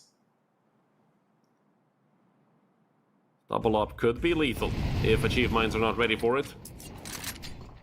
One of the two ops over on card, the other, of course, on B.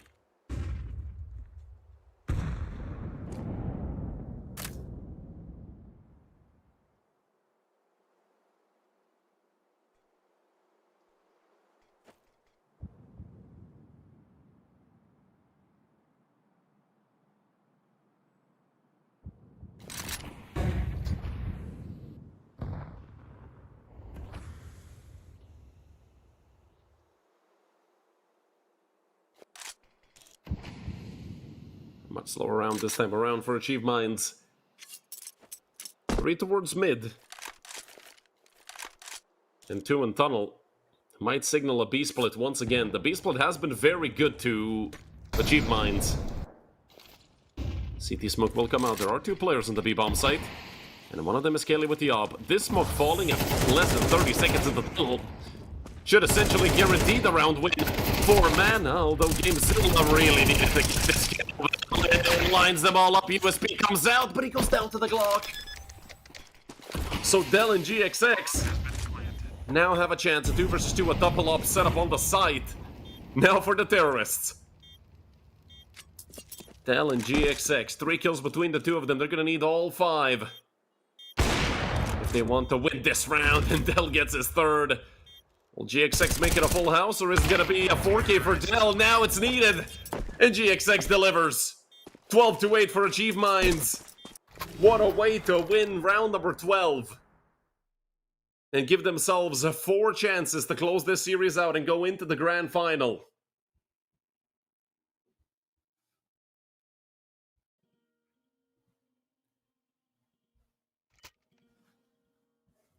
Man, I need 4 rounds in a row if they want to take us to OT and have a chance of taking this to map 3, but again, that's going to be a very difficult task.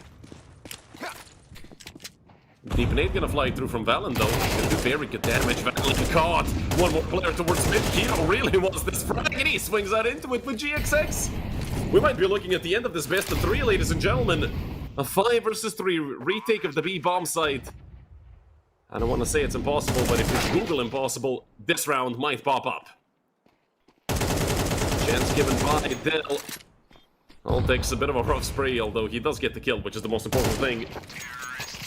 And all takes to close it out. The man who opened it all up on map number 1 is going to close it here on map number 2. 13-6 and 13-8 on map number 2. A very quick 2-0 victory for Achieve Minds, who have, well, cemented their place as the favorites for this tournament. They beat everyone. They beat Wildcard Academy. They beat WOPA, and now they demolished Mana, although today, this wasn't the Mana we were used to. Kaylee woke up very late here on Dust 2. Amar had all those issues on map number 1. It was resolved when they were already down 8-2. We were even thinking about the coach standing in if Amar took too long. So again, not the day that we should take as a measurement for Mana, but a day that the Achieve Minds can celebrate. Grand final, Keto's playing great, Altix is playing great, GXX had a great day, although I'm not sure if it's going to be Searson in the grand final or GXX. We'll see about that. But we're going to go on a bit of a longer break, about 30 minutes. We're going to be back with the next best of 3. This time, it's going to be an elimination one. WOPA versus Wildcard Academy after the break.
Hello everyone and welcome back to the second best of 3 we have for today between WOPA and Wildcard. This is an elimination best of 3 in the lower bracket, so one of these teams is going to get a chance in the lower bracket final to go up against Mana for that last place in the grand final. The other team is going to go home empty-handed. That's simply the way it is. We should be getting the veto very soon between these two juggernauts of this season. And fun fact, as I mentioned in the previous best of 3, both of these teams in the playoffs have been defeated by Achieve Minds. One of them in the opening match and one of them in the upper bracket quarterfinal.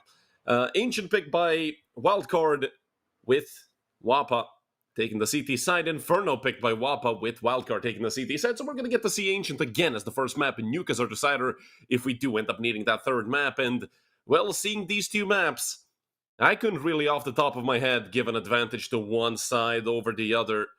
Both teams have shown us some great Counter-Strike this season, although the biggest question here is, will we see the full roster for either team? Because, again, we haven't really seen either of these teams consistently with the 5 they usually play with. I'm not sure if TMK departed Wildcard Academy or if he's just unavailable right now. Hopefully he's still there, because TMK has been probably their best player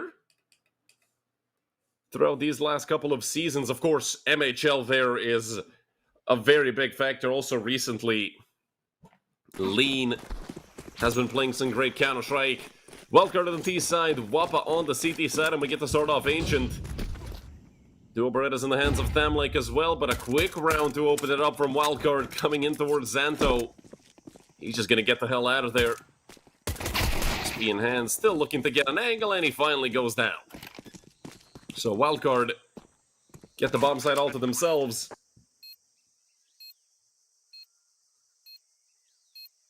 They get to play the post plan 5 versus 4. Not the easiest site to retake, especially in a situation like this where there's 3 players inside of Donut. Donnie up close on the site, and there's also one more player in main. The frags do start rolling in, and they're all favoring Wildcard Academy's case. Not really connecting onto anything. Great round for Wildcard Academy. Now I wonder, are we going to see a force come out of WOPA? We've seen so many teams force today. It just feels like something we've become accustomed to.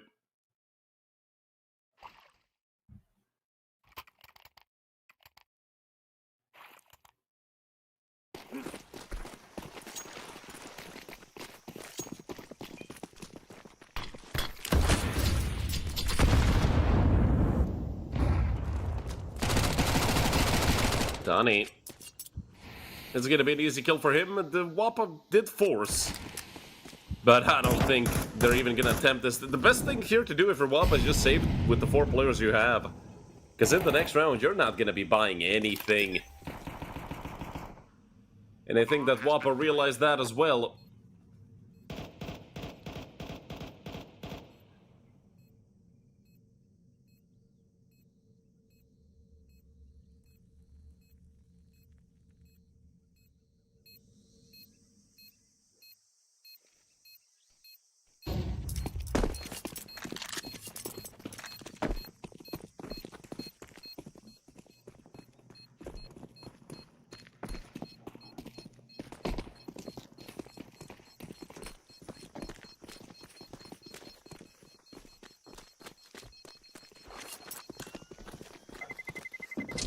Terrorists win.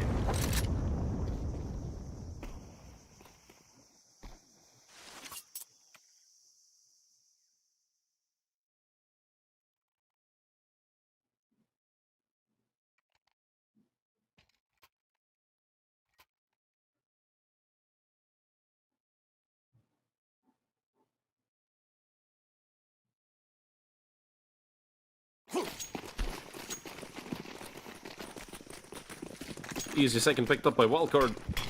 And most likely going to be an easy third unless they massively misplay against these pistols. And also Wildcard have decided to go to the less defended bomb site, which is A. Only Xanto left the molly on top of his head, and Xanto's gone as well. Smack having a very good start to this map.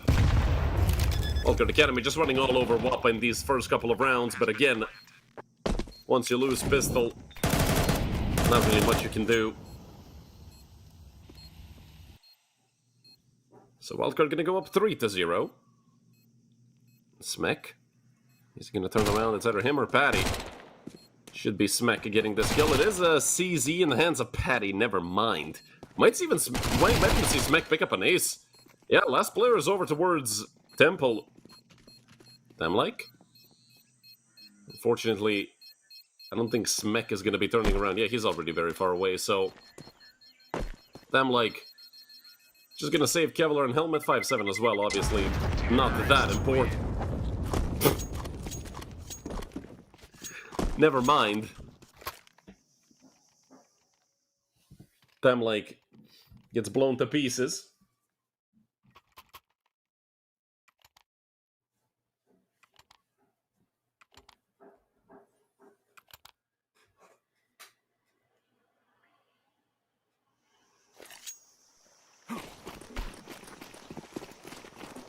A chance for WOPA to start working towards the scoreline that Wildcard have put up.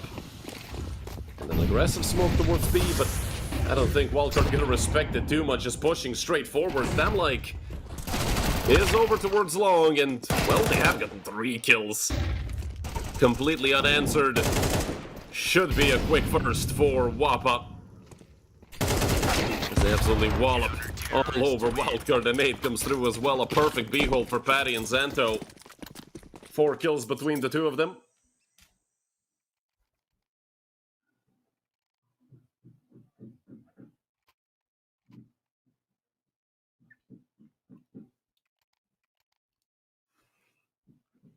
Pretty good round to have as your first win. The full buy essentially coming through perfectly for WOPA.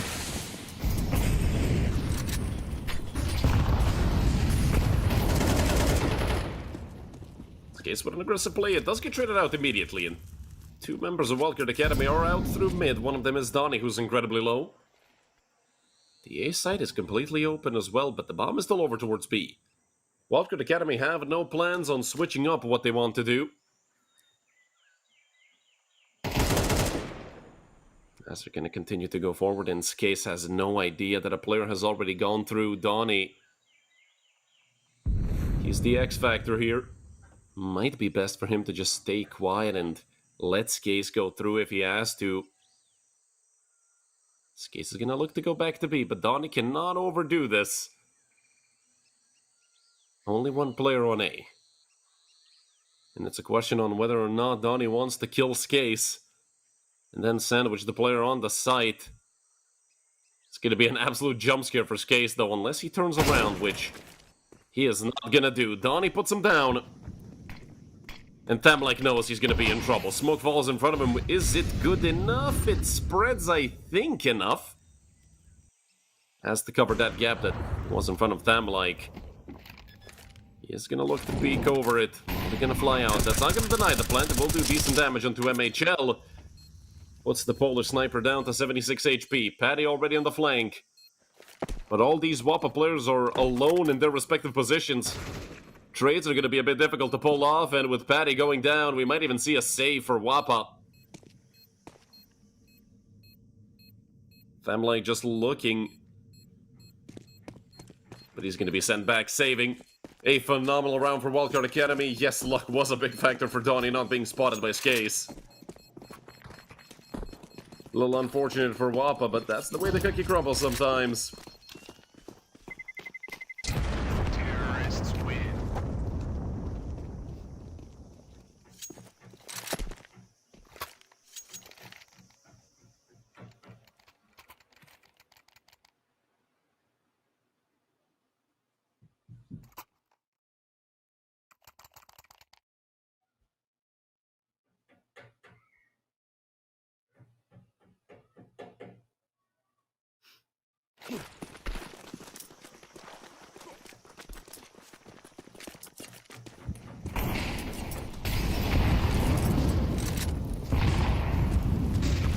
Up in the hands of Skoto.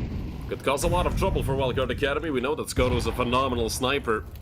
has proven himself time and time again, especially here at United21. Patty. Just gonna chill towards cave so far. Some damage done onto MHL, Smek and Lean, all three of them actually. Not just some damage, but essentially the three of them on half HP. Very good utility usage by WOPA to start off round number 6. They are very grouped up, so no matter where Wildcard go, it's most likely gonna be a retake. Smoke's coming out into the B bomb side, and WOPA had decided to send 3 players in through mid. Phenomenal peek by Donnie. I have no idea how that missed. That looked like it went right through Donnie. So man advantage found by Wildcard Academy. A 2-2 split for WOPA on this retake. Although they have spotted out, they know where 2 players are. Smek and Xanto coming through. Smek is gonna be in trouble towards the side, but he swings straight into Xanto. Not ready for Skaze though. Still an equal number of men for both sides. Lean. This is a tough angle to get out of if he gets spotted out. Although he can hold essentially everything at once. He wants to swing. He's gonna get beat from short. And no cover provided, no trade either. MHL might be best for him to just save the up, and well, that's what he's essentially committed to. He will get 2 kills.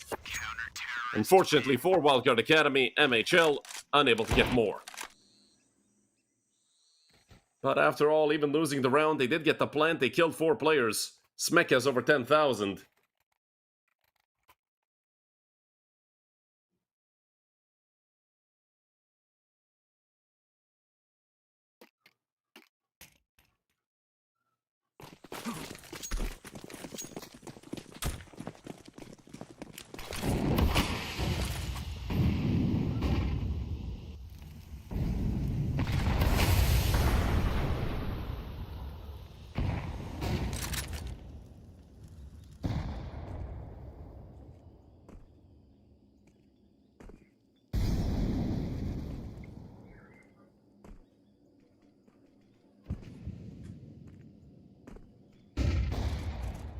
Patty might get caught on the shoulder peak. This is a reset round for WOPA. If they do end up losing it pretty far from Patty, gonna have to do better. Luckily for him, the utility will prevent him from going down, but he decides to swing. Patty got one through the smoke, but with Skaze going down, the man advantage sticks around for Wildcard, and Skoto barely alive. 16 HP, if anything, he does have an op, so HP shouldn't be that big of a factor. Molly into main. Oh, if only he knew how open main was. And look at this for Donnie again. Same position. His teammates just have to connect a single shot, and Donnie might have a round win right here, right now. Tham like not ready. Half clear. Gonna get him killed. So Patty now needs a 4K. And the 1v3 technically. MHL and Smek left. Missed op shot, but now they know where Patty is. He could tap the bomb to try and drag him out. But MHL is gonna see him. A triple kill for Wildcard Sniper.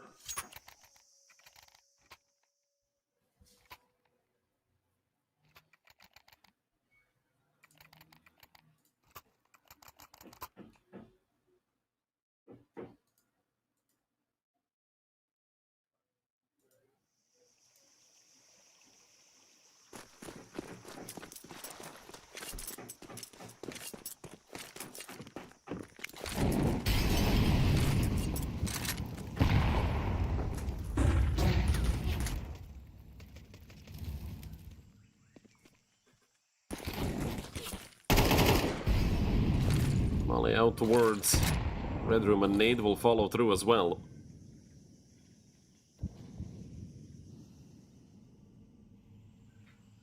Skoto also looking to get some action.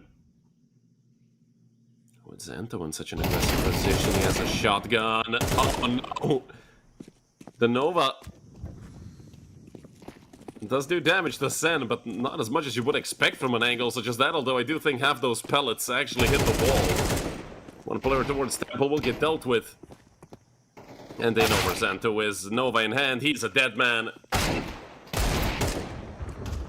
Patty, he does trouble with the Eagle. It is doing good damage. Fortunately for him, just a single kill throughout all that chaos. And Tamlike is gonna follow him into the grave. A 6-2 lead for Wildcard Academy. On their own map pick so far, looking incredibly strong.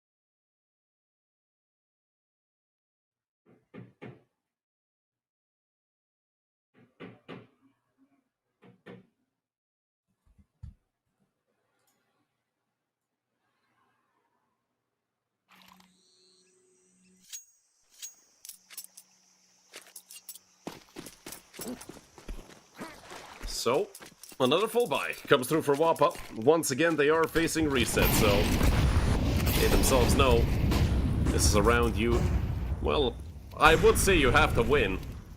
Giving up a 7-2 lead, it's not easy to come back from it. Obviously you can, but it's difficult. Skoto gets off to a good start. 5, well, it was a 5 versus 4 until MHL obviously did his magic. His 6th frag of the map, this nade could do some very good damage on top of 2 players, Case and Skoto.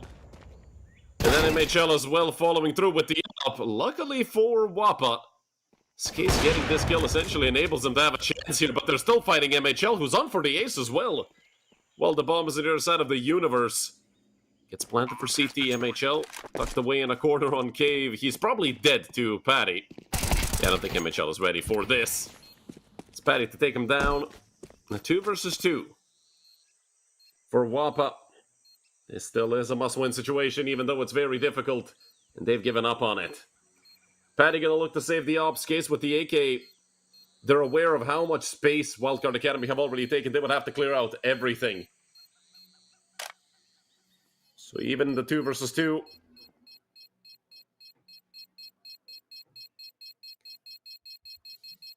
They have to concede another round. Terrorists win.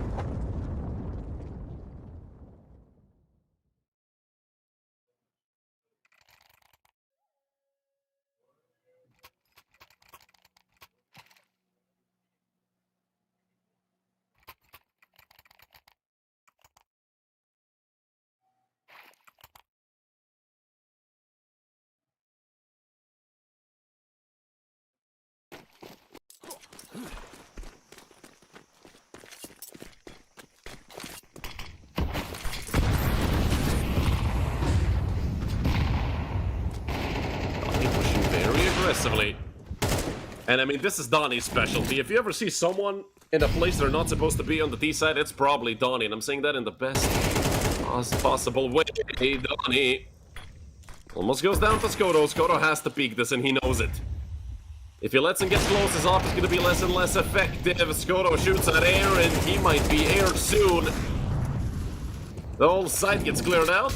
There is a player close by in CT. MHL. Well, he's just going to stick the plant when you have Donnie defending you. It's easy to do so, and the kills are just rolling in and rolling in and rolling in for Wildcard. Famlike, best he could do is save, and he's on 2 HP. He's a dead man. As soon as Sen connects the spray. 8-2 lead for Wildcard Academy. And once again, it's a weak buy for WOPA. It's against SMGs or maybe shotguns.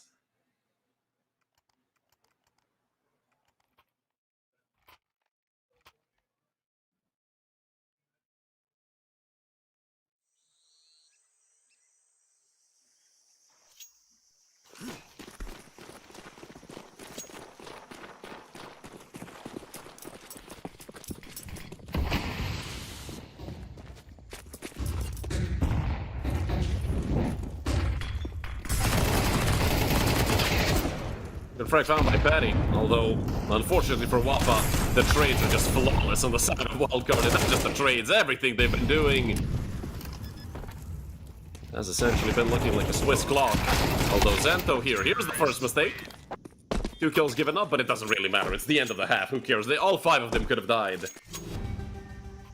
and they still would have had a mountain of money behind them.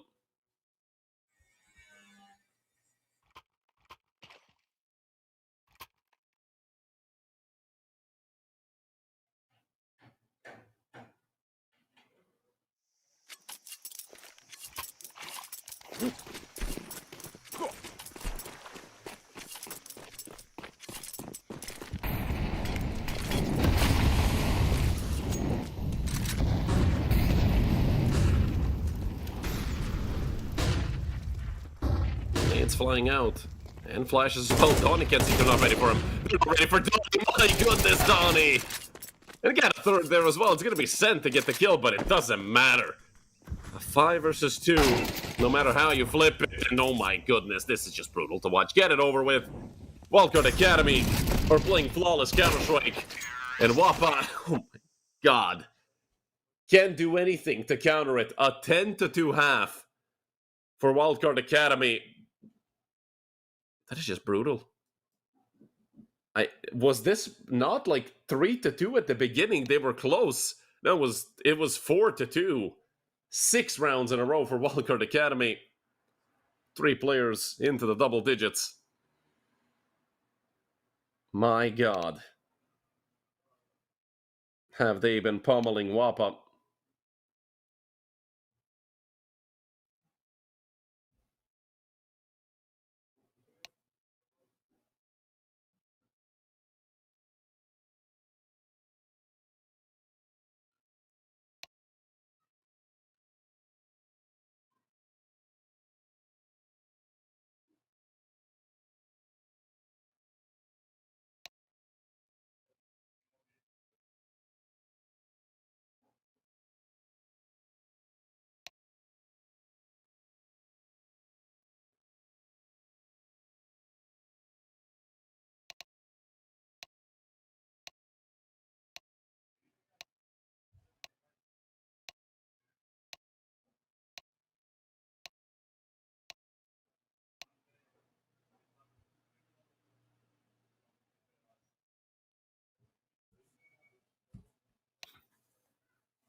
The technical pause in the second half, WOPA have lost Patty.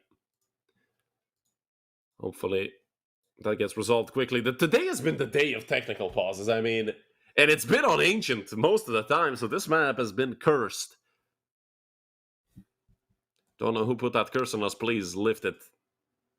The tech pauses are killing us.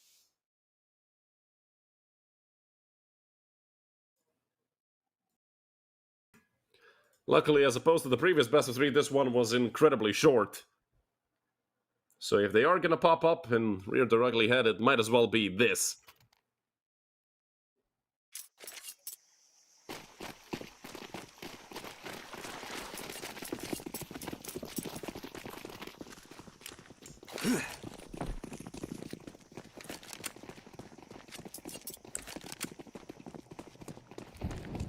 Quick hit into A from WOPA, and already it's off to a pretty bad start. They have got the kill on the molly and the good gush, but they are all going down. The kill feed is blue, and WOPA have crumbled once again. Wildcard Academy showing why they were the favorites coming into this season before it even started. There are some new kids on the block, though, AM Gaming, who are already in the grand final. As I mentioned previously, both of these teams have actually been defeated by AM Gaming to be in the lower bracket. Wildcard Academy was in the opening match of the playoffs, if I'm not mistaken. They lost 2-1 to AM. But map number 3 was a 13-11 win for Achieve Mine, so that could have been very different. WOPA also lost 2-1. They got reverse swept. They won map 1, and then they lost the next 2 in relatively dominant fashion. Zento. That's a pretty good kill to find. I mean, taking pressure off of mid, but there's 2 more players there. Wildcard are determined to sandwich WOPA.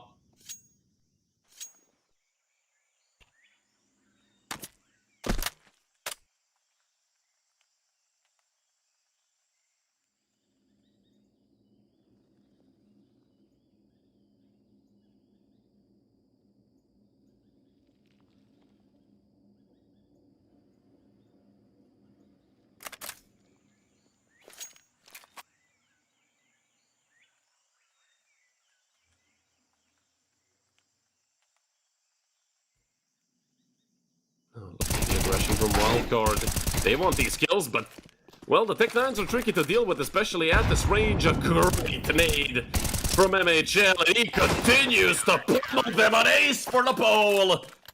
Same-day delivery by MHL. 12-2, 10 map rounds in a row, get it over with. He did 200 damage and got an ace, doesn't matter. Even a 5 versus 3, and they can't convert. The troubles for WOPA are just insane.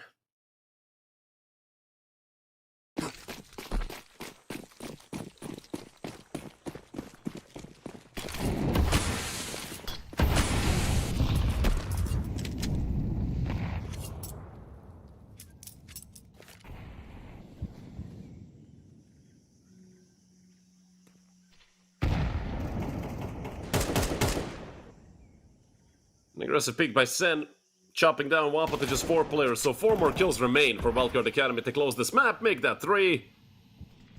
And we should be seeing a 13-2 pop up on our screen very soon. Wildcard just putting on a clinic. Here in the first map of the best of 3. Don't forget this is 4 eliminations, so Wildcard came here to destroy their opponents and nothing else. Not sure if Lean was spotted, but even if he was, who cares? One frag found by Patty. Him and Thamline gonna need 4 more. And now it's just Patty left. He's done 4. What a quick map. 13-2. Well, Wildcard heard that we blew through the schedule a little bit in that first map of the first best of 3, and they said, hey, let's get you guys back on track, even though this was like, what? 32 minutes from the schedule time to now. What an incredible map by Wildcard Academy. Honestly, not a single bad thing to pick up from that. They gave him 2 rounds in like the first 5 or 6 rounds of the map, and then they just stomped them all the way to the end. It wasn't even close. So Wildcard Academy go up 1-0 off the back of a very dominant win. And now they just have to tame Inferno, and they're going to be in the grand final. We'll see you guys after a short break.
Hello everyone and welcome back to map number 2 of the lower bracket semi-final between Wildcard Academy and WOPA. And just as a warning, if you hear drilling or, reconstruction work in the back, that's just the neighbors upstairs and, there's absolutely nothing I can do about it. The best thing that can happen is Wildcard 2-0 quickly and then you don't have to listen to it for 2 more maps. Although it does sound like they stopped, not to speak it into existence, not to jinx it, you know, caster curse and everything. In the meantime, WOPA, they've chosen the correct site to hit. Now all they have to do is not all of them, well, all they have to do is not get killed by Sen, essentially. All of them can go together. Sen is going to have a very tough time at dealing with this. The flank is going to come through, but Sen is a dead man. They aren't looking at him.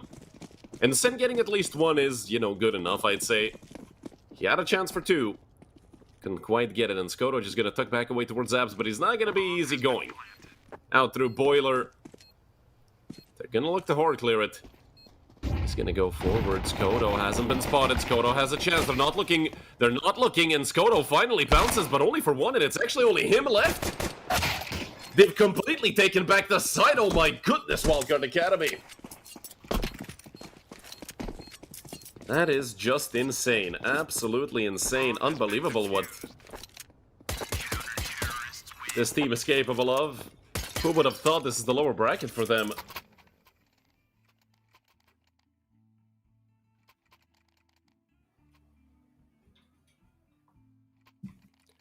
Although WOPA will force, obviously after planting the bomb, it does make sense. 3 M4s, a FAMAS, and an MP9. In the hands of Wildcard players on the other side, it's 3 Galils, a Tech 9 and a Mac 10. The utility is not looking great for WOPA. That should warrant a quicker offense in this round, but obviously they could go mega slow and wait out all the util and then end up having more than Wildcard. That would be very boring for them, and I feel like they wouldn't do that. Nade coming out, MHL did go down, and well, he essentially went down in vain. Damage was done, but I don't think that's nearly enough to warrant an M4 being taken away.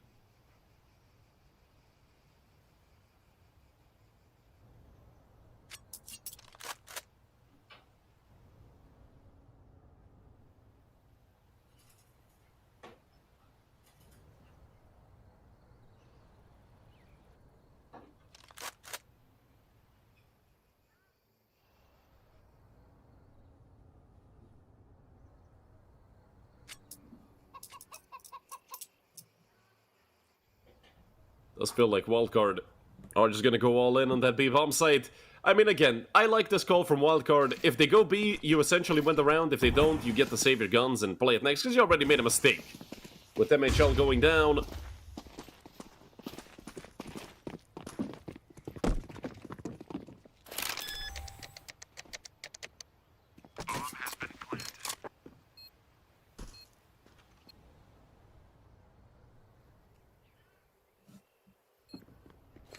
Good round 4 of WOPA. Getting 1 kill in a round such as this and just winning it straight up must feel really good. There's a Mac 10 somewhere for Thamlake to pick up as well. Yeah, he just got it. So Tech 9 and Mac 10 for him. Everybody else gonna get to save rifles.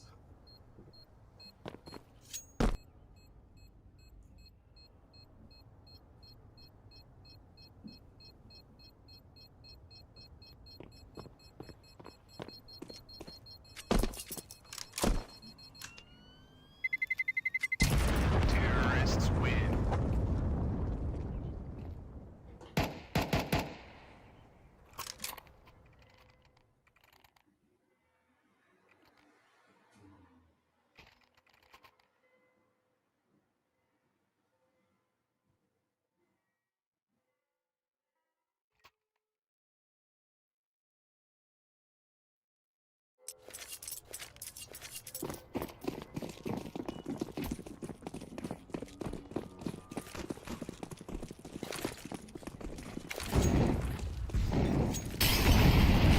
Quick util over towards B by WOPA. Happy to put pressure onto Donnie and Smek early. Smek looking to be aggressive right behind the smoke. More util coming through, and they're gonna bump and bang, but they will get out of there unharmed. I was gonna say unscathed and unharmed at the same time. Unscarred.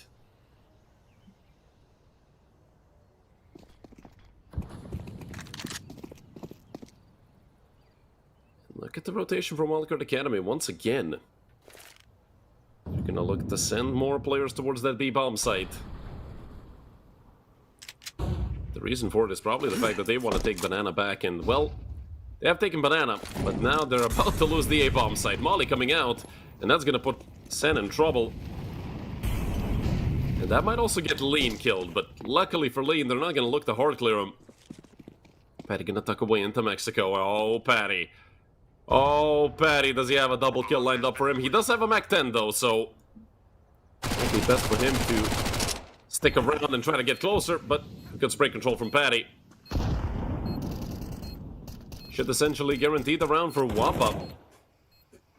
Wildcard Academy are gonna decide to save once again. This is great work being done by WOPA. Winning rounds on the T side, losing just a single player.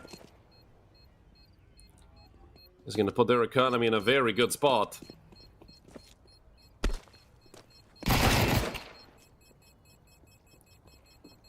Lean will get another. Terrorists win.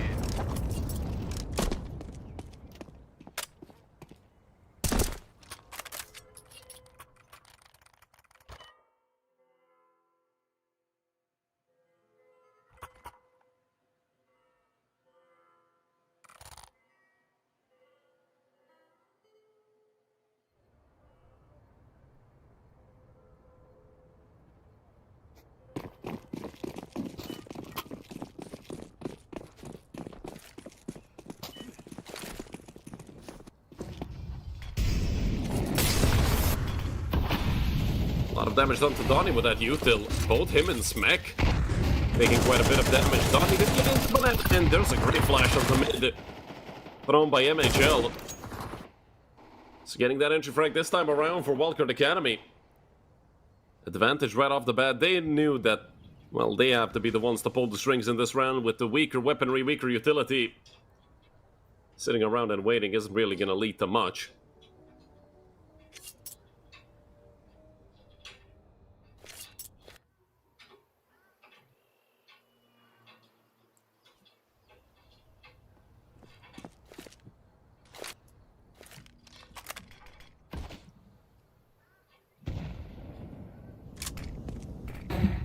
Smek also looking towards getting something else, and, well,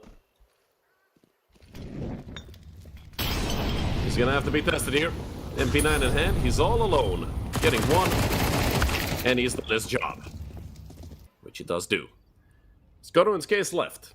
A 2 versus 4 post-plan to the B-bomb site. Not an impossible round to win, but a very difficult one indeed. 3 players coming in from Banana, that's not something you expect. Case is done for, and Skoto cannot get the lineup. 3 alive for Wildcard Academy, which is going to be absolutely great for their economy. And they get to even out the scoreline. Obviously, WOPA, they have a lot of money. Off the back of winning 2 rounds in a row with 4 players alive.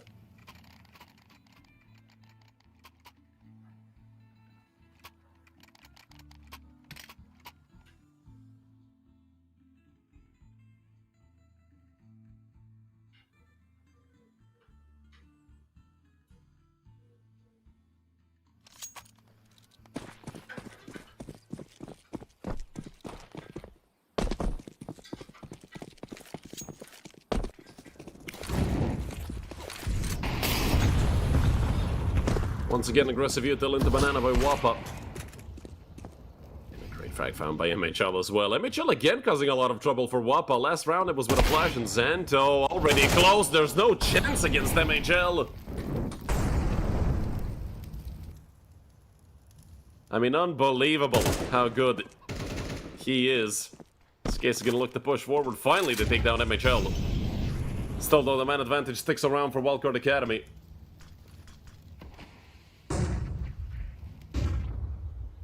Only 2 players on the A side itself, but they want to turn back and try to split A.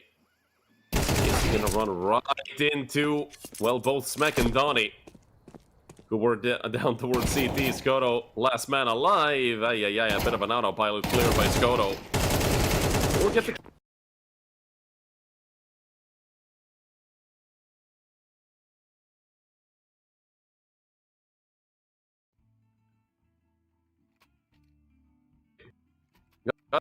check.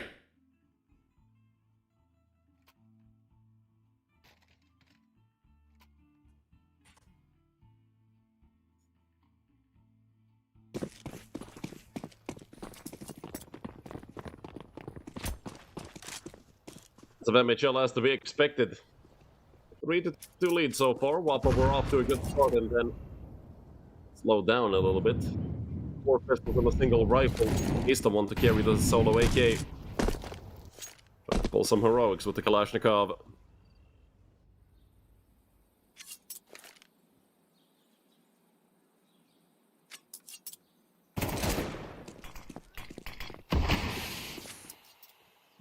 Smokefall's running in front of the WOPA players. Although that shouldn't really deter them, right? I mean, they are most likely going to look to go push through that. There's a boost happening. I don't think Skates can see anything. The smoke bloomed just right for that not to be possible. Finally goes towards Banana Flash into pool as well. Smek looking to fight this. He has been blinded and Tonic is here.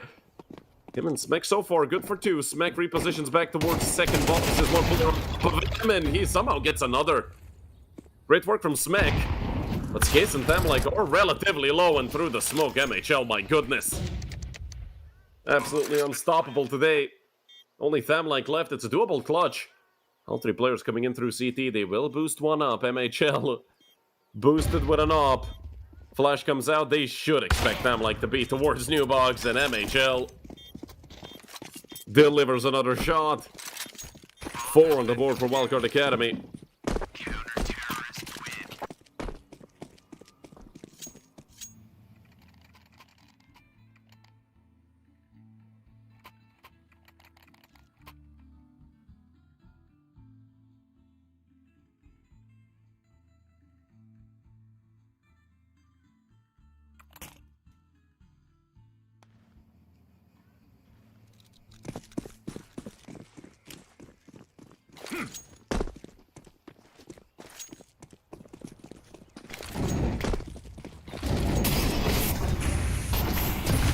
Once again, a massive utility exchange down towards Banana, but that has been the case in these previous, well, not gonna say all 6 rounds. My god, again through the smokes.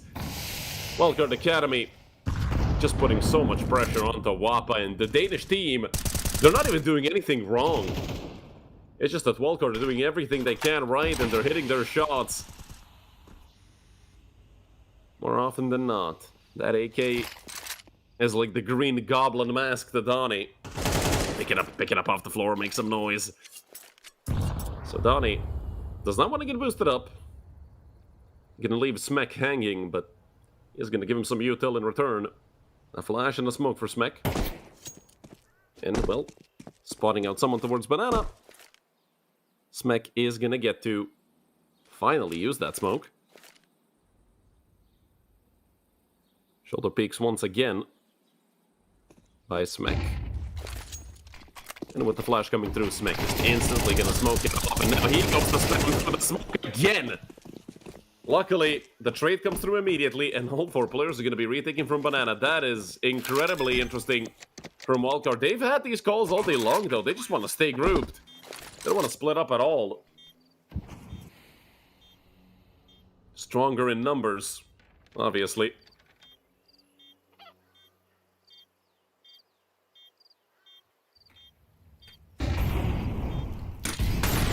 Ollie's out, New Box, Xanto, Dark. Now they finally get to be pushed out. Skoto and Xanto left. They should know Xanto is towards CT. A perfect nade falls onto Skoto. Second one follows soon. 10 seconds left on the bomb, but they all have kits. They're already holding Xanto. They know where he is. He does get one. But what a retake from Wildcard Academy. Again, just showing incredible quality. Retaking like this.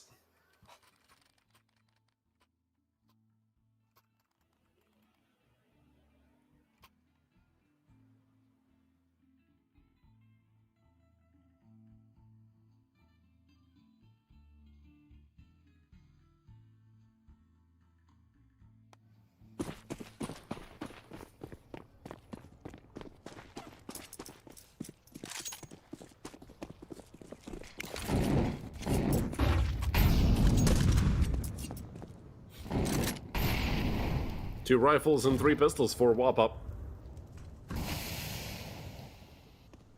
I wonder what they're going to be doing with those 2 AKs. Hitting A at this point, again, it's a good call. Wildcard Academy keeping 3 players on B. Every time it's been the wrong time for Wildcard. Molly will delay the inevitable. Smoke will fall deep into Banana, but they're going to be late in the rotate for sure. Unless WOPA decide to wait for 20 more seconds for no reason.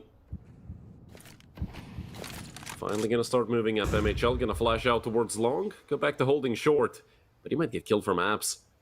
Sen needs to hold a more aggressive angle, and MHL decides to move forward. He's going to run right into Tham-like. Versus point blank. MHL takes the front lead. Gets a chance from Library. Only good for 1 so far. It's a drive-by and a half from Patty. A player spotted out towards pit. They still haven't picked up the op, I believe. So with the fact that they have 2 pistols and an AK left to defend the side, there's still a good chance for Donnie and Smek to do something. Smoke out towards pit. Flash comes through as well. 1 player in the middle of the side dinked. They're just waiting for Smek to come through. Smek tagged up down to half HP. Smek goes down. This should be a round for WOPA. Donnie gets more. Patty in the corner. Stock, he's down as well. Donnie has a flash and a kit. Spotted in the corner. And Xanto does take it. And it took all the stars to align perfectly for WOPA to win a round with just a single surviving player. Wrong rotation. The kill's not coming through quite as fast as usual and everything else.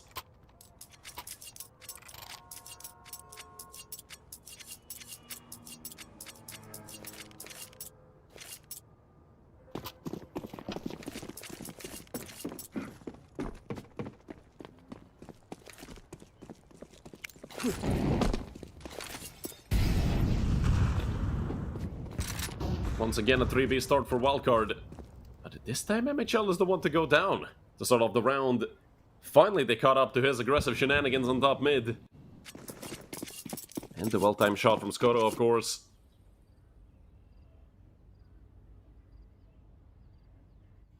I like the approach of WOPA in this round, though. Taking the first kill and then essentially going quiet. You're going to guarantee yourself, at worst, 2 players on B. And this time around, it's only 1. Smek does have 2 smokes. With the first one thrown, WOPA just going to run right through it. When is Smek going to start spamming? I think Smek was actually shooting a wall. I don't think he placed his crosshair properly. That just could have been a little unlucky, because it felt like he was right on the 2 players that were crossing. But Smek should look to get out of there. I like the approach of Wildcard. If you know that it's a low percentage retake, don't even go for it. They're going to save with 4, that's going to guarantee a buy in the next. Obviously, Sen might have to go onto a weaker weapon so MHL can get that op dropped.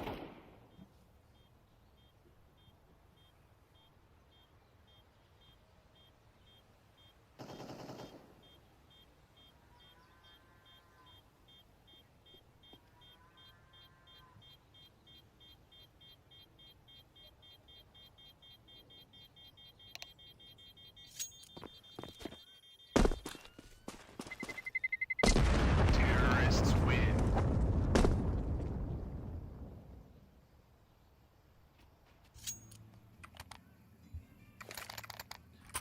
First tech pass called by Wildcard. It feels like the first one in the entire best of 3.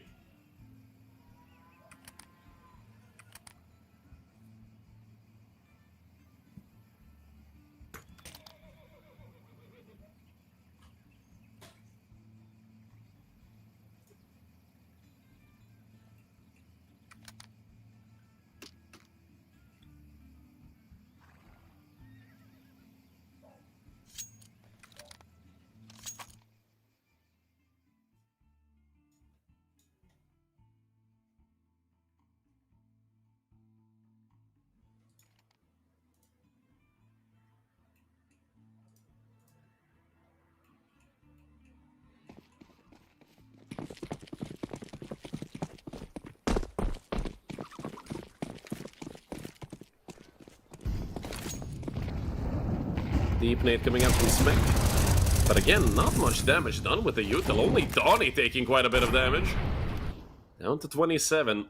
Let's go to half HP somewhere, and Well, top shot rings off, but this time it's MHL to get the first kill, not be the first victim, Skoto. If only he knew how close he was to MHL on that angle. They do hear the tick of flame on the Skace. That should be enough to send Skace away from apps. More util coming through.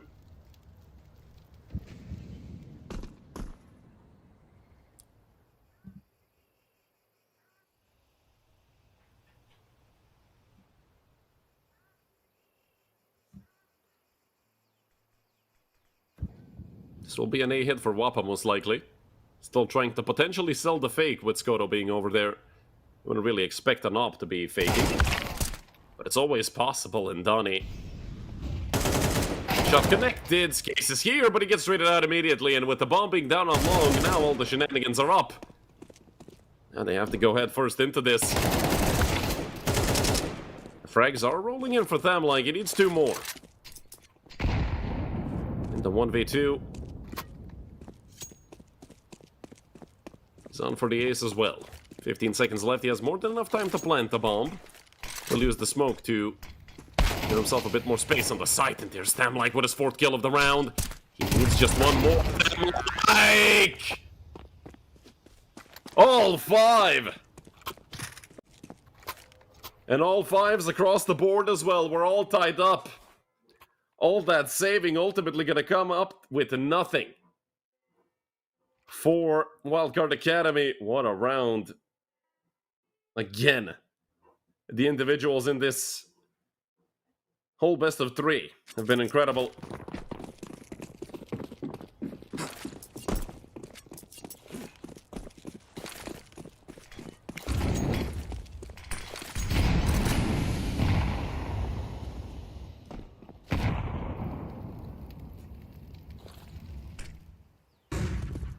Wildcard Academy are going to get fully reset.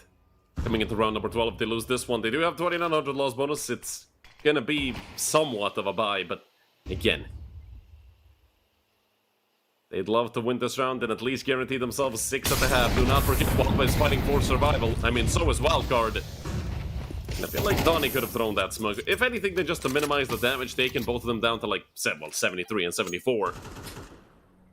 But Lean has rotated over, and look at the push they've made towards second mid.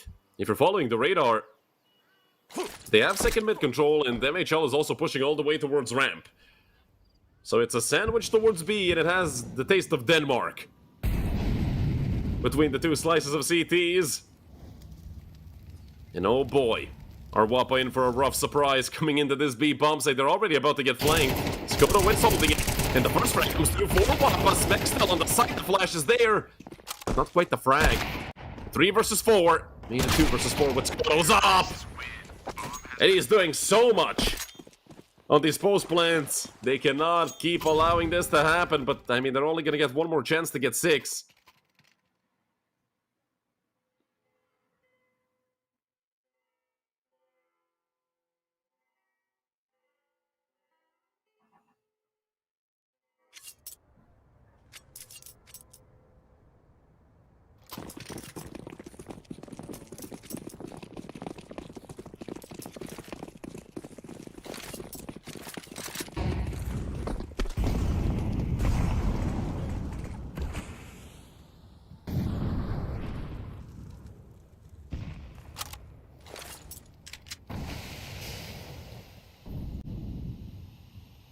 So looking to move up through the smoke, and I don't think Xanto's ready for it.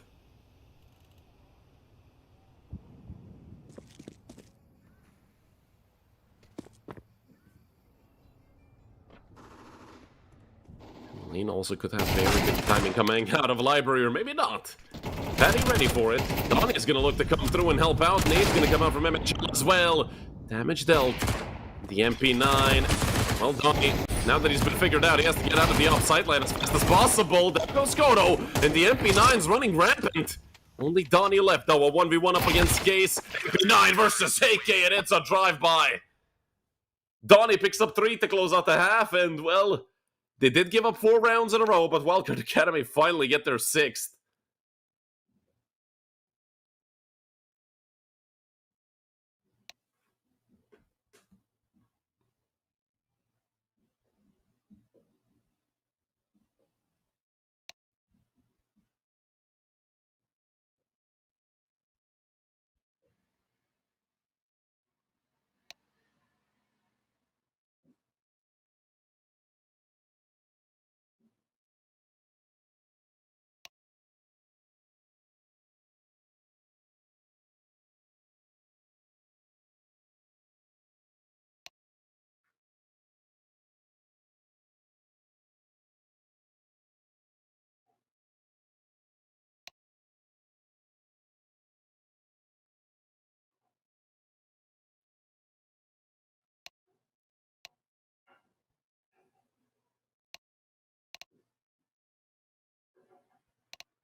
Second half gonna get underway with a very aggressive play from Skoto.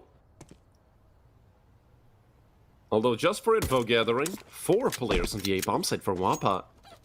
This feels like an anti-strat, although a lot of teams do like putting 4 on A. Since it is an incredibly difficult side to retake, hell, on B you can at least hold them back and play safe. If you lose A, you probably lose it with a lot of casualties. Smoke on short, and they're gonna go towards Case. USB. Oh, first shot not gonna connect. Case still fighting this, and there's 4 on the site. Wildcard Academy are about to get a very rude awakening with that bomb being dropped in the middle of nowhere. They allowed them to pick it up for some reason. Now Patty. It's one more, immediately traded. B is completely open. Obviously, Wildcard Academy, I don't think they have any idea about how lucky they just got that they didn't lose the round right then and there, and they come back. Oh, they decide to come back? No way! Wildcard, what is this ridiculous call? Will they follow through with it? If they go right now, they're gonna catch Xanto literally in the middle of nowhere. And Xanto is gonna be in a lot of trouble. They look to clear at Xanto, realizing how screwed he is. All alone on the A-bomb site, although Xanto... I mean, that's as long as they possibly could have waited on that. Will they turn back around towards B? There's a lot of players coming in through CT right now. Although Sen and Donnie, 2 versus 4. WOPA cannot allow for this to happen. They have the flank, and yeah, they've completely forgotten about Library as well. Easy taps, and it's gonna be an easy cleanup. For Thamlike specifically. This round could have really gone either way. It was a lot of chaos happening on the A-bomb site.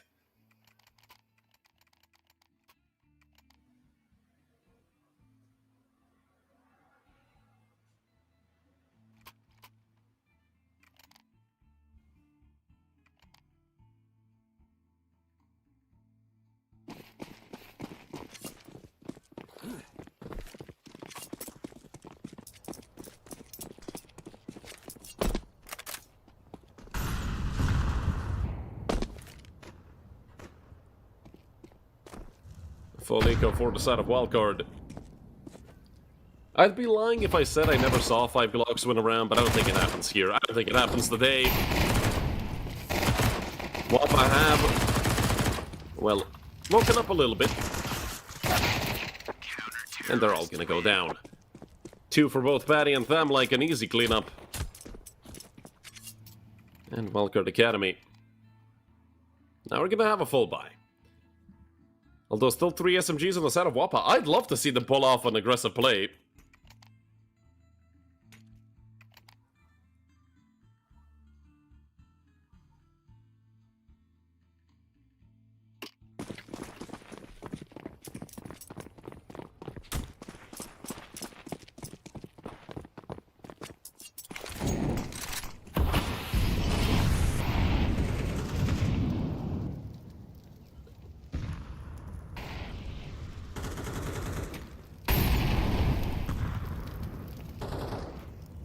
He left open once again. WOPA this time will rotate the 2 players back immediately. Not really sure what the idea was there. Maybe they thought it'd be a hit into A, but look at this. This is a very familiar looking setup. And once again, it's gonna be a sandwich towards B. Of course, if Skates can get through with this play, but they might come back. Sen has a lurk that they could put to good use. The problem is that Skates is a factor. Not anymore. Just forget about Skates. That's a filthy, filthy hold, and now that they've spotted the player out towards long, they can start to hit into a 5 versus 4. Wildcard Academy, they won't be pulling any shenanigans. Xanto in the side, they thought they maybe rotate back, but they won't. Or rather, they won't. And they're just gonna get the bomb planted and finally get their 7th on the board. Wildcard Academy.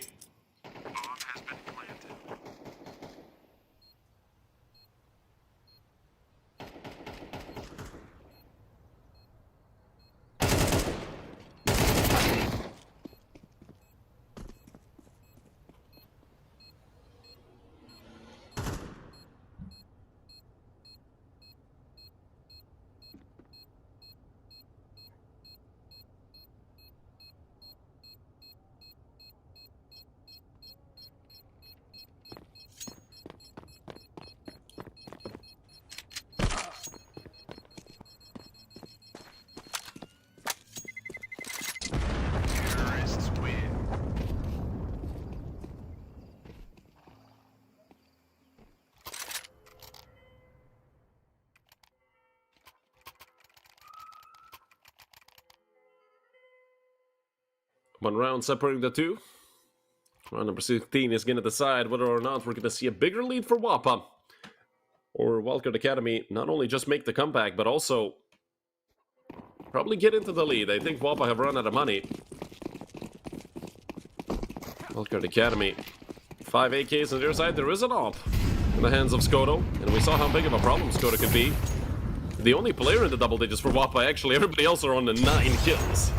So literally, the entire team of WOPA could go into the double digits right now if, well, not really a team ace, but that's probably the easiest way to put it.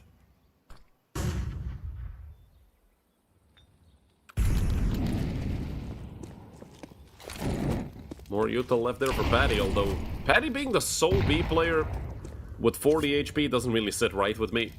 Obviously, somebody else should come through, and it's actually going to be Skoto.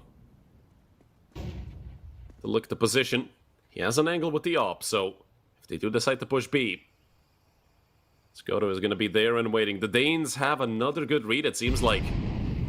Volley out towards top mid. That's going to drag Patty back in rotation.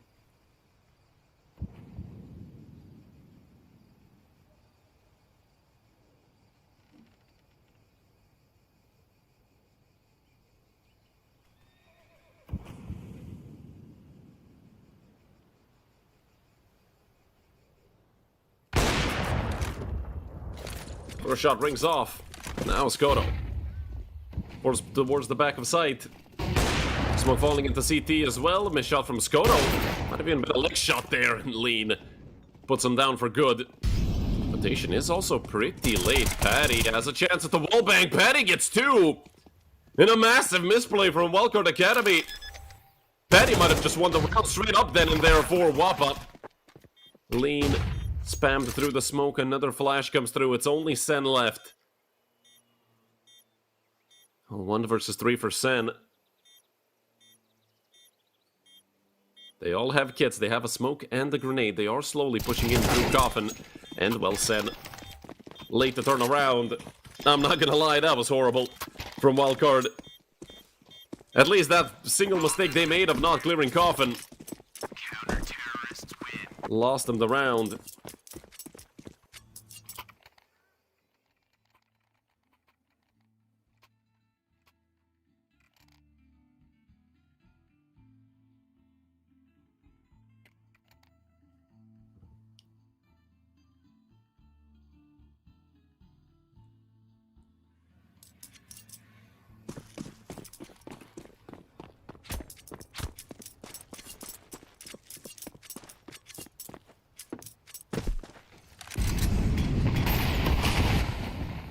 AKs and 2 pistols for Wildcard. They've gone all in on this round.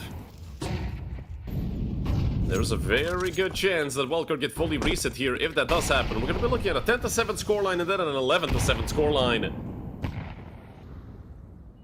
You don't need me to tell you how important this round is going to be if Wildcard want to stay in it here on Inferno.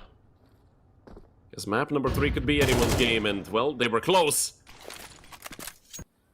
But getting to map 3 means that it's a best of 1, and both of these maps that you just played don't even matter. The dominant victory at map number 1 is just going to be negated by WOPA no matter what the score is here if they do end up winning this map. But with them losing the first player here in round number 17, Patty, again, a lot of damage taken to start off the round. He will look to potentially molly before they even get to the side. Sen going down towards A is going to be very helpful for WOPA and fam like here. They know Patty was towards the side. Will they hard clear second again? Patty! Oh, he's been spotted. I thought he'd get a chance to pull off some sneaky beaky-like plays again. Finally, Wildcard did put it into him. Skates forward and, well, straight into a bullet. Only Zanto left. He's gonna have to commit to the save. 1v3 is not gonna happen.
Now it's WOPA, the ones who are closer to being reset.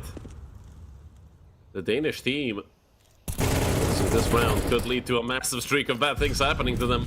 And with Skoto almost getting taken out on the boost, this round's not off to a great start for WOPA.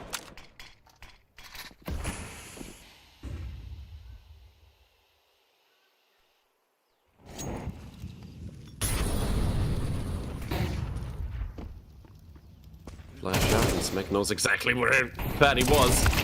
I'm like looking for the trade, but he's not going to get anything. They have to save. Simple as that. WOPA, they don't have a chance at winning this, and look at where MHL already is. Crossing out through long. Will Skoto clear it? Timing not going to match up. Skoto's shot did not connect. Bomb has been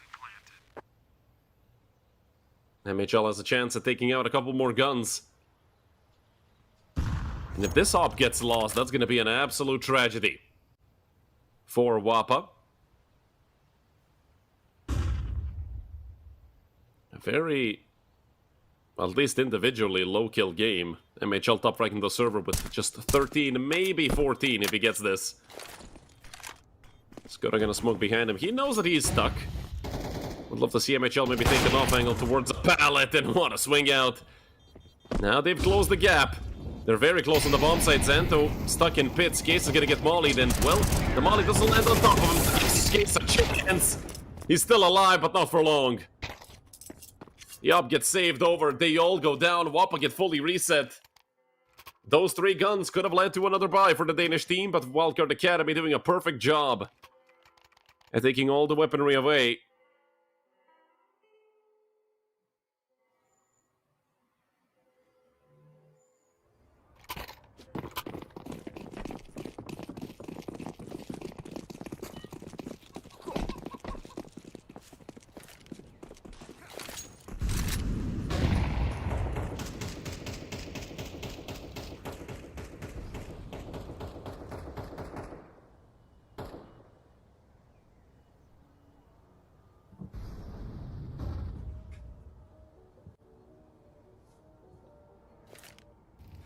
WOPA with a B stack. Only Xanto over towards the A bomb side of 5-7 and nothing else. But right now it doesn't seem like Wildcard Academy really want to commit hard into anything. They want to feel things out.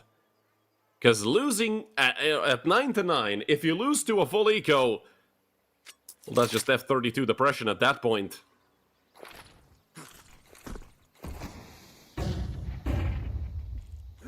Util coming out. No, they do have a flash. Oh, Patty, he could ruin them. They're gonna look to push this. Donnie, a little bit of deep damage there as well. But Donnie gets 3, and the nade coming through should essentially guarantee that the smoke is clear with Patty swinging. Not a chance for him. Xanto coming in the flank, and he should be caught by the player on card. Or not. It's just a 5-7 after all. But luckily, MHL connects the shot instantly. 10-9 for Wildcard Academy. And they have picked up some extra cash. Smek and Sen do have to spend their money, but there are 3 teammates of theirs.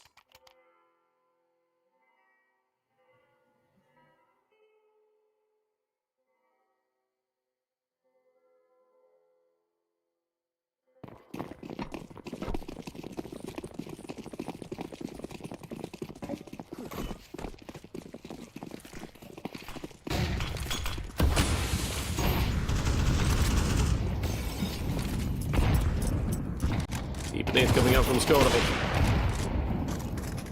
And a trade 1-for-1 to open up the round, although Donnie is pretty low. And Skoda with another missed shot. Donnie is essentially going to be set as a sacrifice forward with Tamlike. Only getting a single kill. I'm surprised that Skoda didn't hit another shot, usually. That's probably what would happen, but through the smoke. Mitchell goes down, the bomb only gets tapped. Lean could plant it. They decide to turn back, and Lean is dead from Banana, that's for sure, unless he turns around. Xanto catches him while turning. Only Donnie left, a 1 versus 3 for Donnie.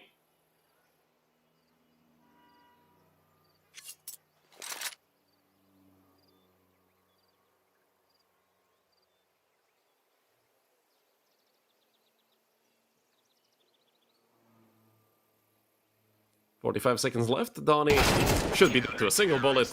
It would have been dead to a single bullet anyway with them, like, getting the headshot.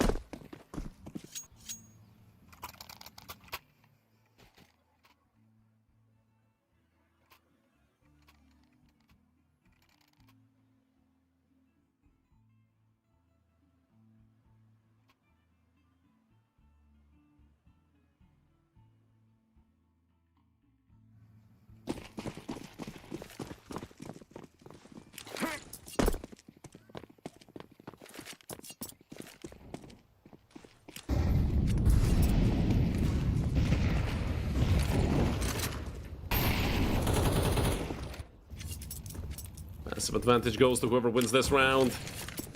Skate's gonna drop a nade into the smoke. That could do damage. MHL and Don both feeling it. And Skate might be feeling it too, standing in the middle of long. Although picking up 2 frags is not bad at all. 4 versus 3 for WOPA, and they've come instantly to try and pinch Wildcard Academy. There isn't a smoke to come out. 2 people peek, but Smek and Lean.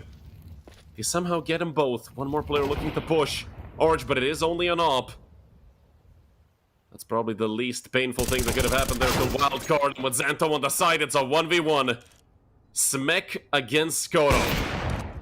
And a missed shot by both sides. Smek did just go for the fake tap. Molly coming out. Skoto forces him forward. The bomb will get planted, so Skoto now put on a timer. Another Molotov there. Smek finally starts burning up. And Skoto finally switches over to an AK. He has a nade as well. The Molly tapping Smek again. Flash and nade exchange. Not much damage there. And Smek just needs one shot, but it's Skoto making it 11 for WOPA. Bomb has been defused. Counter-terrorists win.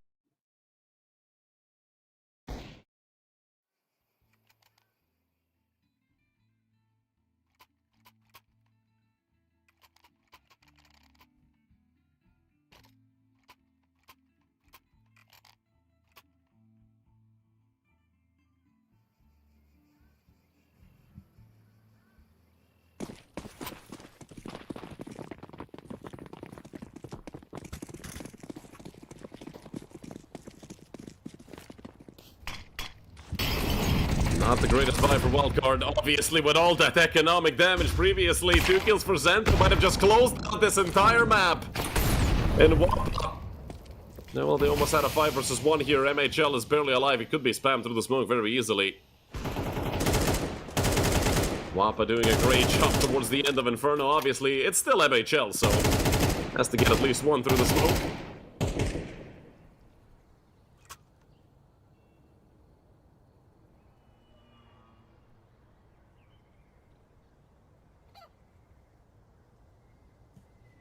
A 2-2 split for WOPA. I'd love to see this AK switch hands and go to Donnie, since MHL is just on 1 HP, but again, Donnie found one, so no such thing needed. This is arguably the safest and the most dangerous setup for WOPA at the same time. Because even if you get a 2-for-1... yeah, I don't know. I think WOPA should close this out. Santo's in a very good position. This doesn't get cleared often. Even when it does, it's incredibly difficult to see Xanto in such a position. Donnie gonna go forward. And Xanto might even get 4 to close this round out. 17 and 11 for Xanto. Top fragging. Both for his team and on the server. 12 to 11. WOPA get 2 map rounds in a row. 2 chances to take us over to Nuke. And Nuke is gonna be one hell of a map, because both of these teams are very good on Nuke. I might still give the slight edge to Wildcard Academy.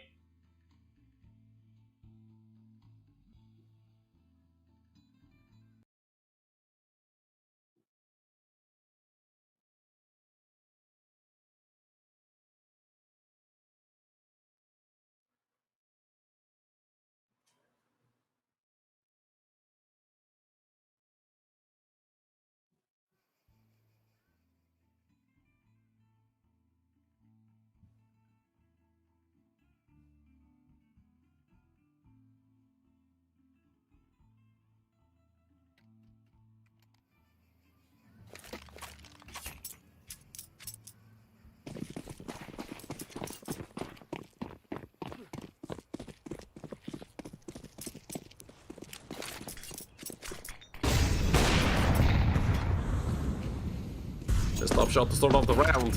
Could have already been an advantage for WOPA. But that is a very tough shot to hit. And Wildcard, they know that their buy is a bit weaker. They have to play a round like this. But look, it's Case.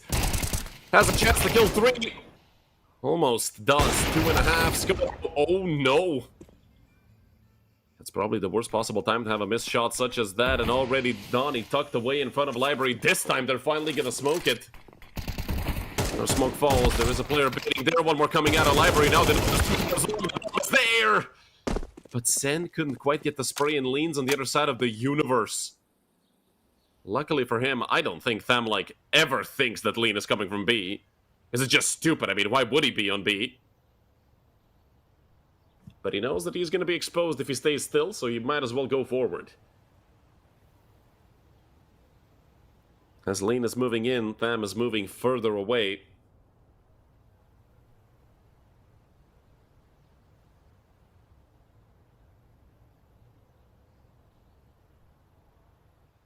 He will look to swing back, and Thamline could have the perfect timing here. He's gonna close out the map, 13-10, WOPA. A bit shaky from both sides, but again, it only really matters who wins the map. WOPA make it 1-1. You're gonna take us to map number 3. It's gonna be Nuke. And as I already mentioned, both of these teams are very, very good at playing Nuke, and I'm really unsure as to who is gonna even be the favorites coming into map number 3. But again, we're gonna figure that out after a short break.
Hello, everyone, and welcome back to the final map of today. WOPA versus Wildcard Academy. Everything they've done so far doesn't matter. 13-2, 13-10. Could have been 15 overtimes, it doesn't matter. It's all going to come down to a best of one on Nuke. For the fate of either one of these teams in Season 37 of United21. One of them will go through, have a chance against Mana Esports in the lower bracket final to go into the grand final. And one of them is going to go home. So Wildcard Academy winning the knife round should give them a slight advantage, just off the fact that they get to pick the CT side, which they probably will, knowing how Wildcard are going to play this. And also, I feel like the camera just... It might be VMix messing up, I don't know. But it doesn't matter. You guys aren't here to look at me or here to listen to me. And, well, look at these guys actually play some great Counter-Strike. We saw good things from both teams. I'd say Wildcard were still a little more consistent team, even though they lost map number 2. It felt like they were a little mild. I feel like the 13-10 loss is, of them deciding to save in some rounds where obviously the save was the correct call, but who knows, maybe they could have won the retakes. And just one round that was a big mistake where they let, I believe it was Patty, who was playing B behind Coffin, just essentially win the round on his own from a 4-on-4 to make it a 4-on-2, or even if it was a 3-on-4 at that point, I'm not sure. But anyways, I'm certain both of these teams are going to have their focus at the highest coming into map number 3, so we probably shouldn't see mistakes being made almost at all. And, I might be able to pull up some map stats here real quick before we start. Dust 2, or rather Nuke, percentage-wise, it's a better map, at least if we're looking at HLTV. It's a better map for Wildcard Academy with a 75% win rate, but that is only in 3 games. WOPA have won 2 out of 7, and their wins came against Flame Sharks and 11 Esports, 13-10, 13-11. They've lost to ESC, K27 Eyeballers, K27 twice, and Ursa. But when they lose, apart from one loss in OT, they lose, 13-4, 5, 6, 7. And the timeout right off the bat for WOPA. Well, this is a new one. I haven't seen teams call it timeout coming into pistol.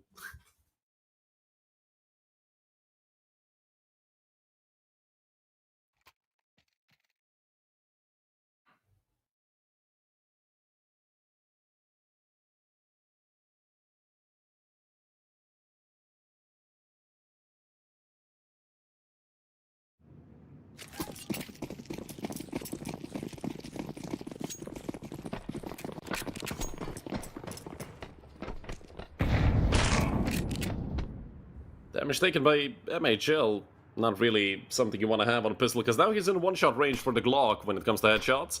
But considering he's going to play an aggressive angle with the dualies, I really don't think that the 19 HP difference would have made much of a difference. Especially with Skoto just running him over. And immediately, WOPA just drop into the lower bomb site. They run into Sen with 2 kills. Sen shuts him down towards single door, and they get to go back up right into Smek. See if timing is going to be a factor here for Smek. Xanto is checking behind him, and Smek is checking behind himself as well. Right into Xanto's crosshair. Now they can look to hop out into the A-bomb site. Donnie is incredibly low. The flash does come through. They do spot out Xanto, I believe, and now they can swing. Sen has 4. Donnie died to full damage, for goodness sake, and Donnie's on for the ace. Or sorry, Sen is on for the ace. Donnie's long gone, and Sen gets all 5. He was relatively quiet today, up to, well, he was doing his regular stuff. Being consistent. Now he pops off for a round win on the side of Wildcard Academy.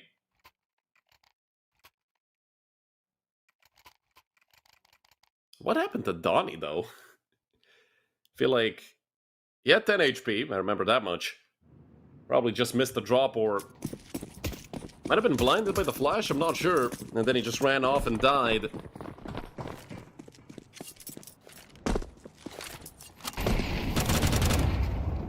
Donnie instantly opens up round 2 with a frag. Sen getting tested. M4A4. Sen. Hell, he would have had the 9 in 2 rounds if it wasn't for MHL. But obviously, gotta get your off some money as well. And a very quick 2-0 by Wildcard Academy. But now WOPA finally have a full buy. 2 SMGs, 2 FAMASs, and, well, a single M4 in the hands of Sen. But we saw how much impact he could have. And seems like he's going to be playing probably the best map of this best of 3, at least for him. He's 2 kills away from being in the double digits after just a couple of rounds. If this is going to be the case all that long, I'm not sure how Wildcard could in with him. You know, Sen is not the player you expect to give you so much trouble. You think it might be Lean. It might be, well, Smek, because he is going to be playing TMK's positions, I'm pretty sure, and, well, Donnie. A bit of offset on that crosser, gets him killed. They are taking a lot of damage, and oh my god, not a single shot actually leading to kills. Skase, Thamlike, and Patty, all of them are incredibly low. But Lean and Sen, I mean, a 2 versus 5 still is a 2 versus 5, no matter how much HP the opponents have. Unless one of them dies to fall damage, which I really hope doesn't happen.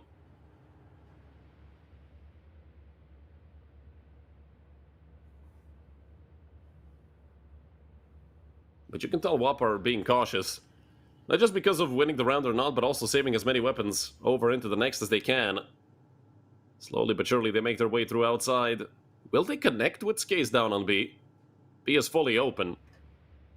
That would technically be the best place for them to go, and that seems like it's going to be the case. Like it's going to be the case. My god. You can tell it's the last map of the day when I start saying stuff like that. Finally, WOPA gonna get the bomb planted.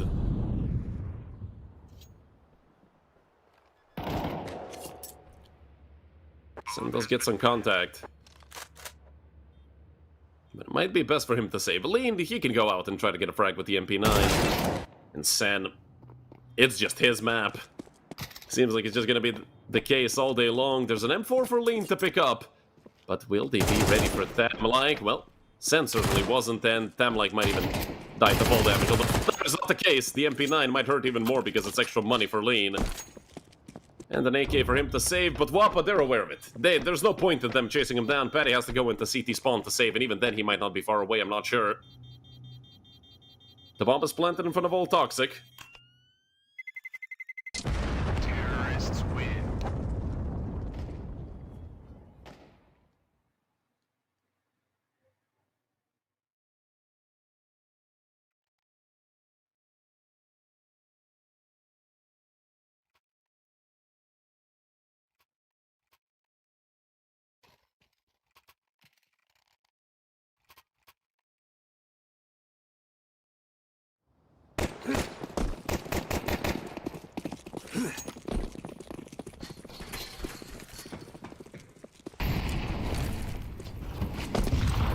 Up in the hands of MHL. Up against 5 rifles, that is going to be a problem for WOPA and already MHL. As soon as he gets that op in hand, you can expect that entry frag to go either way, obviously, because he's aggressive with it. But more often than not, it's been MHL to get the first kill, not be the first victim. So, for Wildcard Academy, essentially having a 70% guarantee in every other round that you're going to start off with a 5v4 must feel very good.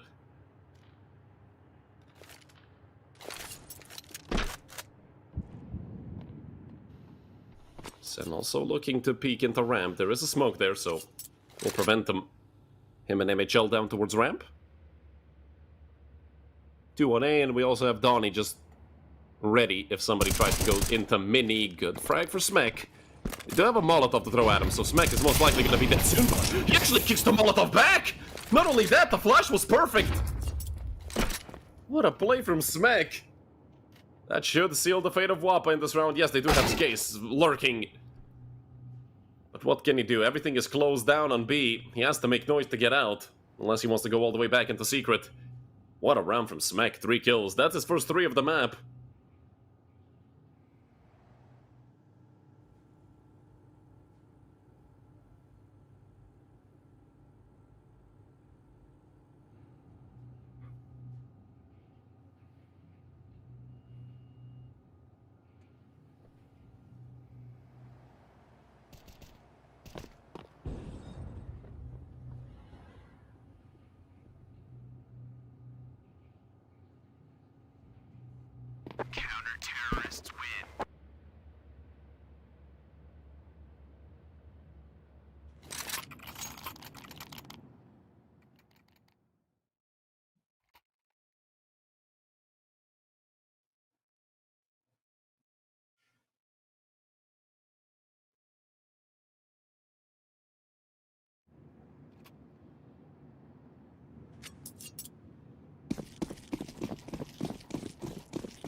WOPA going all in with their money. Here towards round number 5, and Nate into door, and look at Lean, he's so aggressive, he has been deep. And finally finished off by Zanto, now Smek, who wanted to make the same play. I'm not sure if Smek would have helped out much if he went through. Certainly would have been there to attempt a trade. This time it's a 5v4 in the favor of WOPA. Donnie nearly loses his head, still fighting, and damn, like, smacked across the face. Sen gets another up to 10 frags finally for Sen. Took him 4.5 rounds after a phenomenal start, and Donnie just continues fragging. As I said, the individual's really showing up for Wildcard. Donnie again. 3 kills for him. Patty all alone. They know exactly where he is.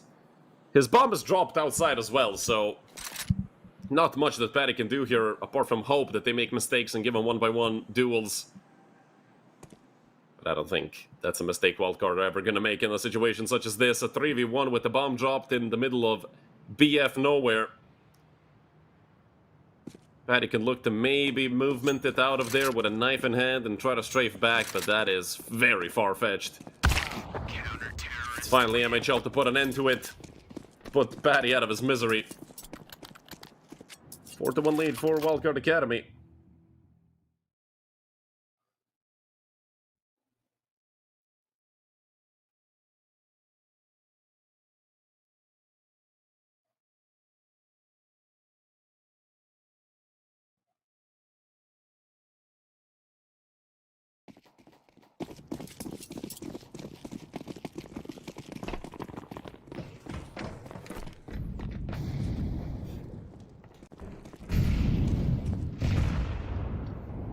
Four deagles in the clock for WOPA. Obviously a round that can be won. We've seen things like this happen on Nuke. You hit a couple 1-deags, you open up the map. It's a lot of space to cover for CTs if they lose a player. Hell, even with all 5, it's a bit difficult to get positioned. But at this distance, and I mean, up against an AK, never mind. Skaze, oh. Ding comes through an MHL, he is just minus 21. Great shot there on Tatam, like, only Skoto and Patty left. Bomb is dropped somewhere inaccessible. Actually, no, it's outside of a lobby, so Skoto wants to, he can go back and get it. He tucks away into ramp in the nick of time. And this is not an angle you ever clear. This is not something you're gonna look at hard, or maybe I'm just crazy. Smek knows best. Him and MHL with double kills. And a 5-1 lead for Wildcard Academy. WOPA need to break this streak as soon as possible.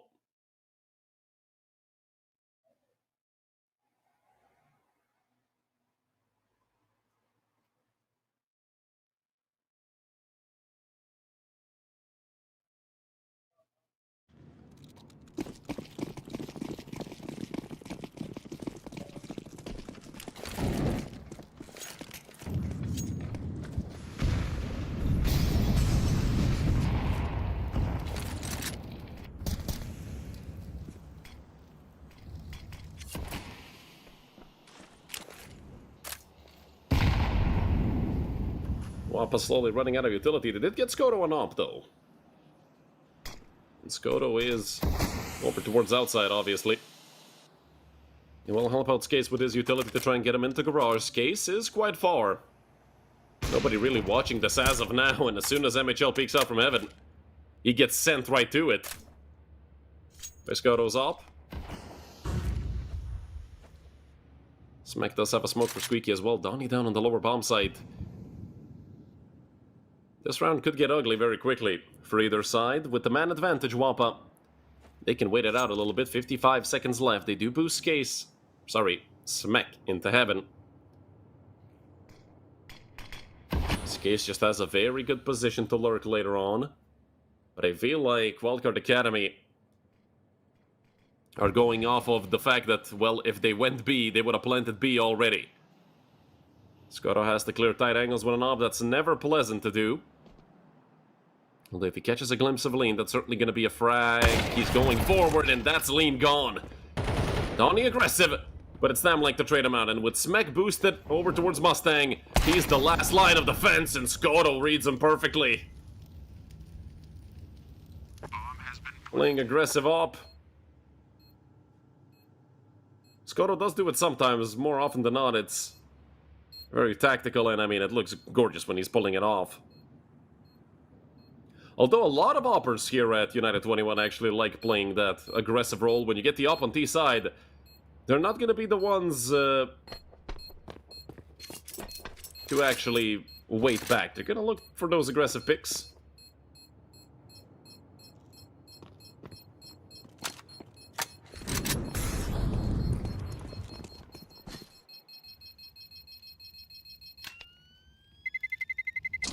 Terrorists win.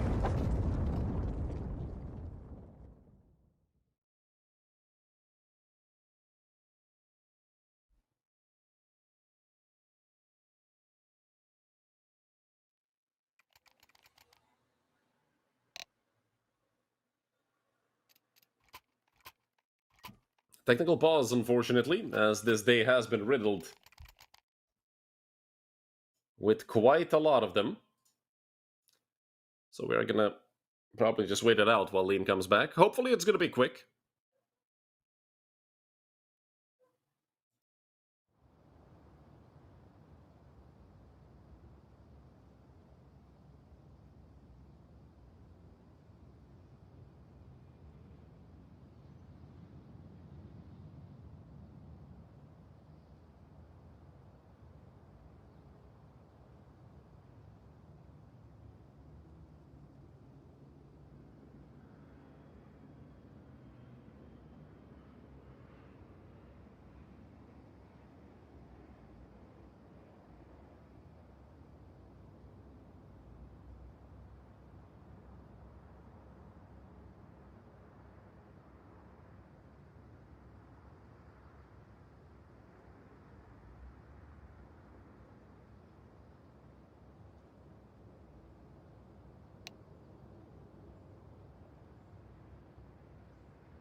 Short pause, nothing we aren't used to by now.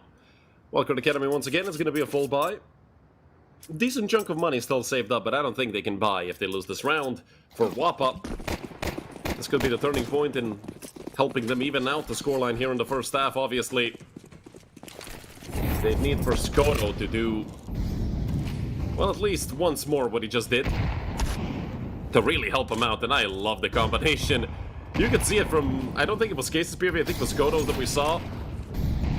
You're just holding it, there's poop, smoke gone, and your teammate gone as well, but with Tamline getting a trade, could have helped him out in the long run, although with Smek also spamming a smoke, M4A1S of course, no tracers, hard to spam back. It's actually better just not to do anything when you're getting spammed at that point. Try to hide away, don't get shot, and Patty, he is risking it. He is trying to get out. Donnie also fully blinded. This could get ugly for Wildcard. They have him somewhat contained, but damn, like, he's been a menace all day long. They look to swing into him. Skoto essentially has to play this round like a 1v2, and if only he knew how open B was, he would have already been down there a long time ago. Patty might catch good timing. Yeah, he has got timing down towards Mini. Sen, will he catch a glimpse of him? No. And while that smoke is up, the cover is there. Patty gonna drop down and nail Lean, or maybe not. Lean with the turnaround should guarantee this round for Wildcard Academy. A 2 versus 1. Skoto, the best place here is, yeah, for him to maybe even go up the ladder and try to go A. Although Know exactly where the other player is, and Lean is just gonna clean them both out. Senna not even needed. A triple for Lean. 6-2 lead for Wildcard Academy.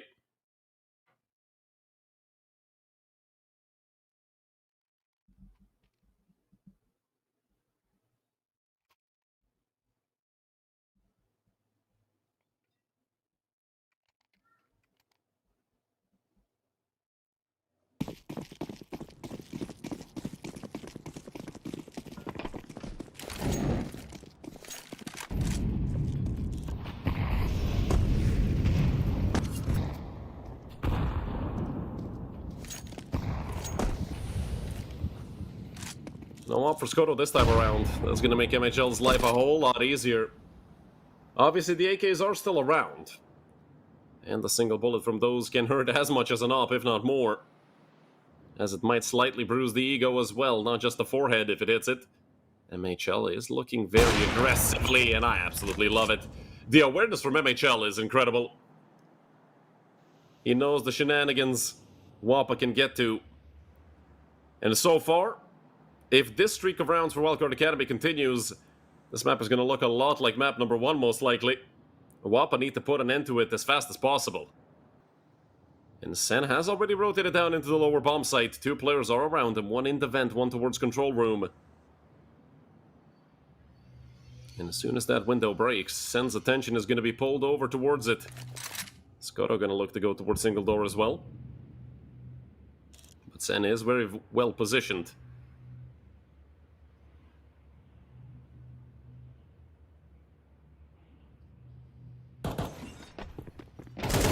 No. Not even needed in that situation, but he does get rid of a team kill in the middle of all that chaos. So a 2 versus 2, Skase and Patty up against Lean and Donnie. Bomb has been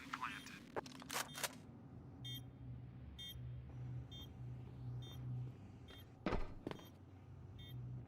Donnie going around, making a lot of noise towards double door, trying to draw attention away from his teammate. Molly thrown on top of Patty, somehow gets out and he gets the kill as well. Patty!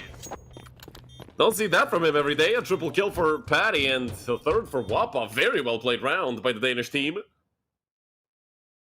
Started off with the deficit of players.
A very weak buy on the side of Wildcard Academy. Facing a big ol' reset if they lose this one. So a lot of weight behind it for WOPA. Once again, they're going to be looking at a potentially even scoreline at the half if they're able to run away with this. Smoke towards Squeaky. But they have given them some time to group towards A, and well, they've essentially given them the A bomb site. Wildcard Academy want to play retake with no utility and no kit. That is a very interesting decision. Are they going to go for the save? I'm not really sure what they do here. You can't really come into the bomb site all willy-nilly with no utility, especially coming from heaven. As you're going to have all eyes pointed at you. They could look to just plus W, and that would be exactly what they do, and it's working. It's working, so only time like left. 41 HP. Enough to potentially for the wallbang. Nearly takes Donnie out of the round, but Donnie has to stick it. He's going to Donnie goes down! And Damn Like wins it! Phenomenal work from the Danish player. Lead, if anything, I think he might be far enough to save the op, and never mind. Blasted to bits. And that's a situation in which, well, experience would have helped out Lean a lot. You know you have to go for the push, and also I'm surprised that Donnie went from the defuse from the same spot as he was getting spammed in. Maybe it's the mind gains, maybe he won't spam the same spot again.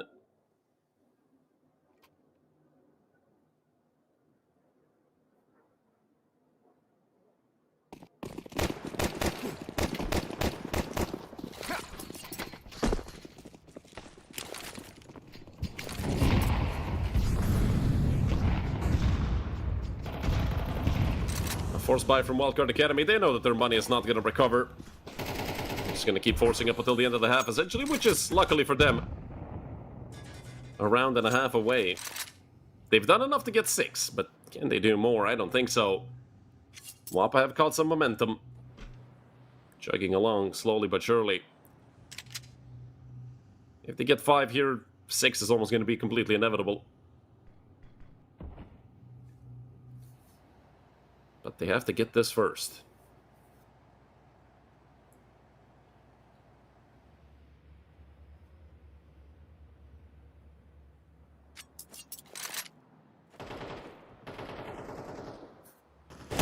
Patty getting 2. Certainly that's going to make things a lot easier. Molotov comes through as well. MHL will take a weapon, but it's an MP9. Smek is going to be the only real player in this round, and oh my god, that timing is horrendous. Lean with the 5-7 on site. It could be very dangerous. They're looking beacon from above. Lean with 2. I mean, I'm not going to say it makes things doable for MHL, because it really shouldn't. He swings forward, almost gets another. And getting 2 there would have been certainly too much for MHL. Again, that's good economic damage, though. So they're going to have to drop guns around a little bit.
Goto. Aggressive angle. Will lead to at least a single kill. Trade does come through quickly. But almost ready for Patty. Should be looking at a 6-6 half, and most likely that's going to be the case as well. Smek and Sen left. And now just Smek.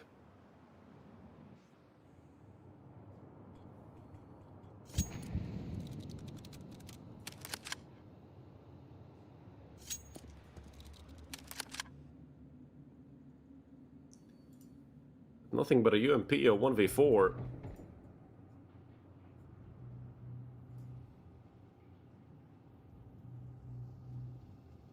Shouldn't ever happen. He will have a kit to pick up. So that's going to increase his chances just by a tiny bit.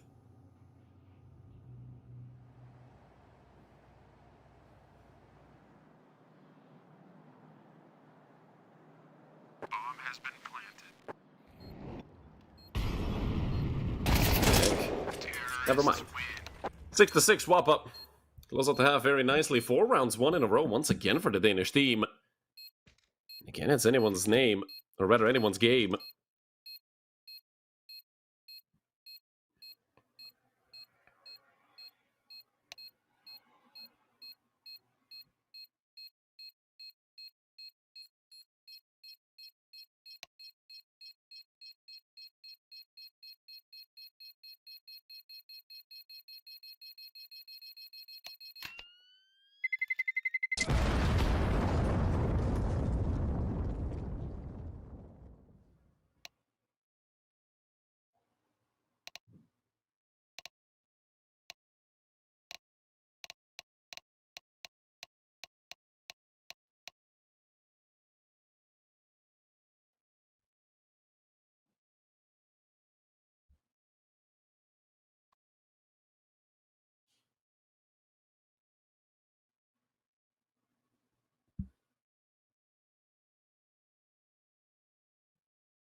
Second half starts off with Wildcard taking a lot of space behind Red's. Case might not be ready for it. Obviously, he has to peek this and spotting out quite a few of them. Just gonna get sent back. He's running. He's gonna get in position in time, but with them pushing this hard, Case just has to keep falling back and hope for his teammates to save him. He'll be pushing down into the lower bomb site. Donnie. Phenomenal peek. It is Xanto and Patty to play a crossfire, but with Xanto going down, Tamlike has to come and help out. Doolies will connect the headshot. That also gets traded in with MHL picking up 2. Only Patty left with 8 HP. Should be a single shot connecting. It's MHL. 3 kills on the P250. Why not? MHL doing everything. A 7-6 lead for Wildcard Academy.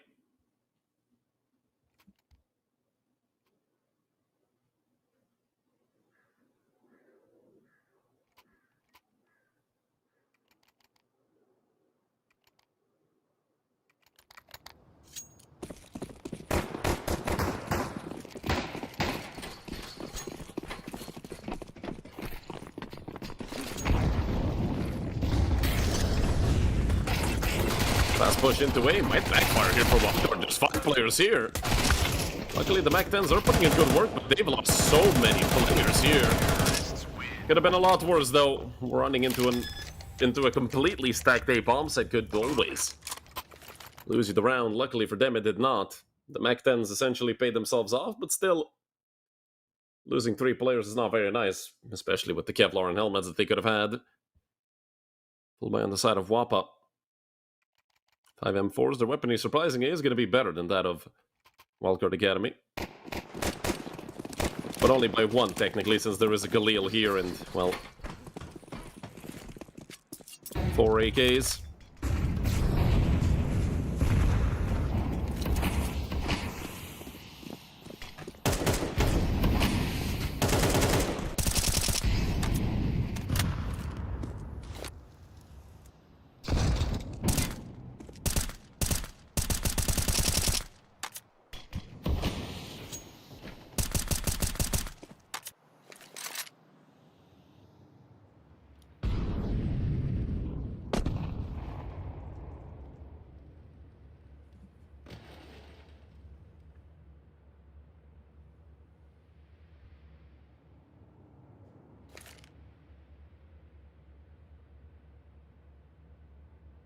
I'm like ready to molly off hut when needed.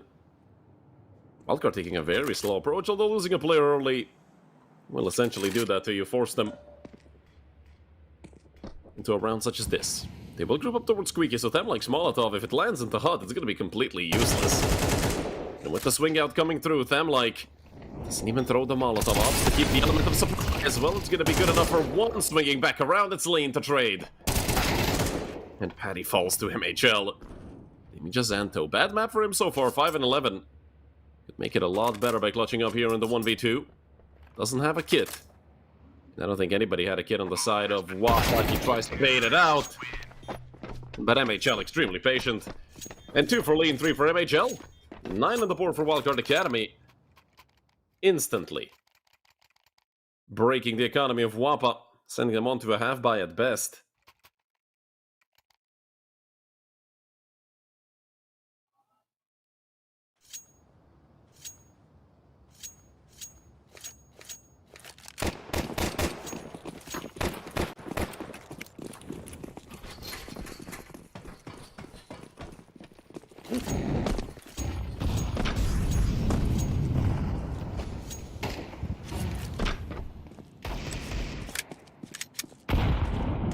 Upgraded this for WOPA. Maybe a couple lucky shots through the smoke or just anything connecting at all really for them could pick off the snowball effect.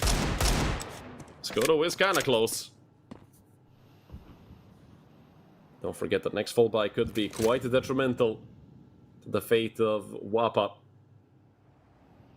They're the ones that have to hang on to their tournament hopes. Being down, well, 9-6 right now. If they somehow steal this round away, then all of that changes. But the percentages should point towards Wildcard Academy taking this, and I love the boost. Luckily, Skay saw it in time. Just gonna close the door on the Molotov. You guys are not welcome down on B. You can try to come in. Gonna run into Skase and some pistols. With MHL getting a frag into Skoto, that's gonna make things a bit more easier.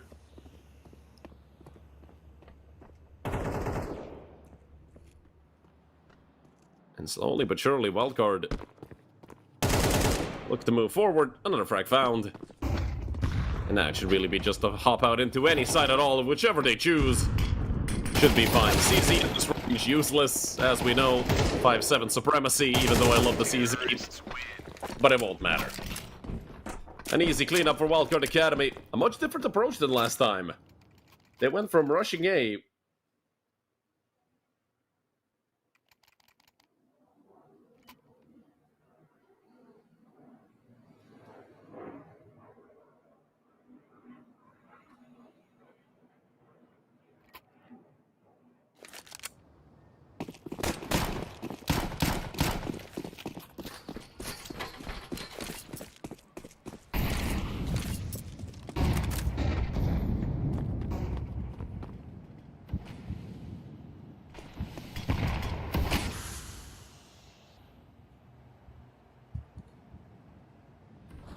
Last real chance for WOPA to try and keep this close. Coming towards the end of map 3. Fighting for the tournament hopes.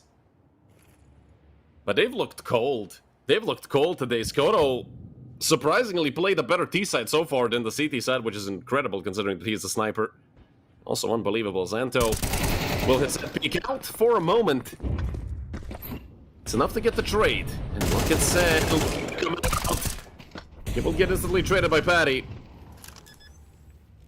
But again, with the post plan happening, an equal number of players should favor this T side. And look at the utility they still have. Yeah, WOPA can't retake this. They don't have a kit. They don't have money. They have to save. It's going to be 11 for Wildcard Academy. And this is a very bitter feeling.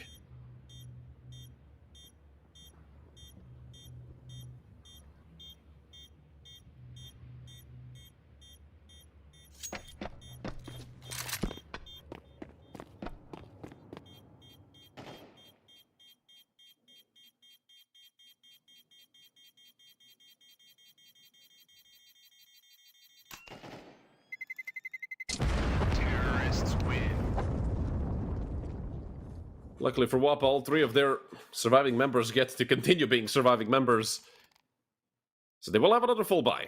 5 big old weapons here coming up, but again, max loss bonus though, so even if they lose this round, they should be, well, in a decent position to buy, but losing 5 in a row has given so much confidence over to Wildcard Academy.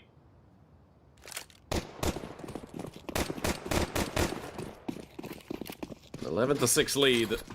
These 2 teams were even at one point. WOPA won 4 in a row. Wildcard Academy. They seem like the more consistent team, and really spotting the barrel. Down goes Skoto. That's not something you need at this point if you're WOPA. Those timings not matching up is horrible. And Donnie, luckily, Skase has the advantage in a situation like that, so he can put him down and get back that man advantage, or rather take it away from Wildcard Academy. Still need 1 more kill to be in an advantageous position. Util will come out through ramp. That immediately sends Xanto down deeper into B. Him and Skase on the lower bomb save, but something tells me Wildcard aren't even thinking about dropping down into B. Thamlike has to look 3 different ways. This is horrible. They have to take some initiative, and they will push towards lobby. With Xanto and Skase also looking to clear ramp, but will they get there in time? All 4 players here for Wildcard Academy. Molly gonna fly towards the box, and then outside of Hot. Thamlike pushed back a little bit, but he still has an angle towards 7. He will be spotted out. Some damage done onto MHL, but not much. 4 versus 4 retake, made a 4v3 by Xanto. They've lost their only player in heaven. Xanto gonna dodge the nade. And with the trades coming through, it's a 1 versus 2 for Lean. He knows there's 1 towards 7, but Xanto, all he has to do is wait. Lean looking to peek, switching guns at the worst possible time. Lean still fighting. And Lean might be able to get 12 for Wildcard, or maybe not. Oh, how close that was, but Wildcard, they don't care that they lost this. I mean, come on, they're up 11-7. They killed 4 players on the side of WOPA, and they got the bomb down as well. That's a lot of economic damage.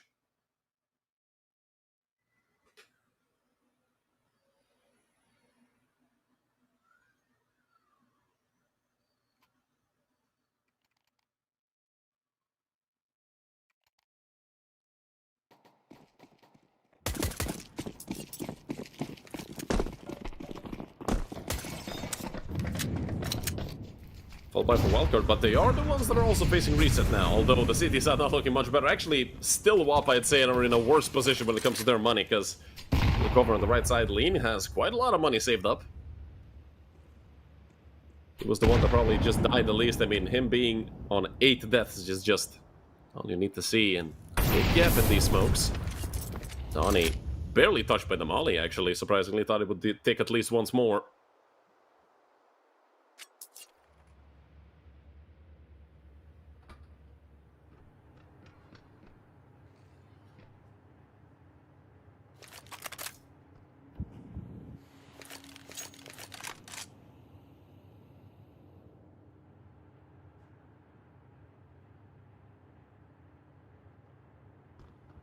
Ram seems like the only option right now for Wildcard, actually, because they can't kind of go into A at this point, and Santo here already.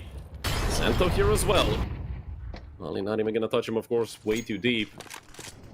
Unless CS2 moment happens and it somehow burns from 10 feet away, and with losing Donnie, also taking quite a bit of damage there on the Sen. Wildcard Academy, certainly not going to be in contention to get 12 here. So Sen and Lean are gonna tuck tail. Go deep T spawn. Op and AK get saved over.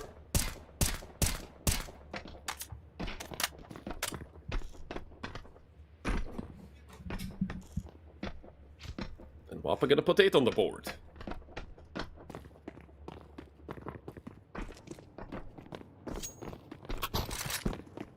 We saw that WOPA only needed a little bit before they, get a big streak of rounds going. Could this be that little bit that they need? Because they're only 3 rounds away. Wildcard don't have that big of a lead anymore. But again, a single mistake by WOPA and Wildcard Academy are going to have a match point. The good thing here for WOPA is, with this bye, Wildcard are going to essentially put themselves on 0. With 2400 loss bonus, next round is certainly going to be a full eco for Wildcard. Unless they get the plan, then they, upgrade some pistols. And even then, I think without a plan, they'd be able to at least get Tech 9s or Deagles. This case with a bit of a missmoke, but it shouldn't really make a difference. Nade going to come through towards the outside as well. They have sent Donnie. I mean, it is Donnie, after all. He's just going to go plus W, and I absolutely love him for it. He's going to get a duel up against Case there. Towards the lower side. In the meantime, WOPA have cleared out lobby. It's a bit of a Looney Tunes round. Sen is on A. The CTs are in lobby. Doesn't really make sense. But Sen's position might be a very good thing here for Wildcard Academy. Even though he's not too far out, he's essentially in a place you can expect him to be right now. Patty's on the roof. He's far away. It's only Thamlike on the A bomb site to really do anything at all. And they're going to start to go towards it. Ah, second kill there. Would have been worth its weight in gold, but so much damage done to Lean. Patty making noise. Now they know exactly where he is. Bomb should finally get planted. Not sure who has it. It's Donnie. Ollie into Mini. There's a plant in front. Actually, Lean goes down to the Molotov, but he was on only like 2 HP. Sun going down as well. The retake is off to a great start. Donnie timing miss, but he does turn back around. Donnie. It's only MHL left. A 1 versus 2 with the no HP. And the missed shot. It's 9 on the board for WOPA. They did get the plant off. They killed 3 again, but WOPA's money slowly but surely starting to build up. No matter what Wildcard do, they're unable to really break WOPA.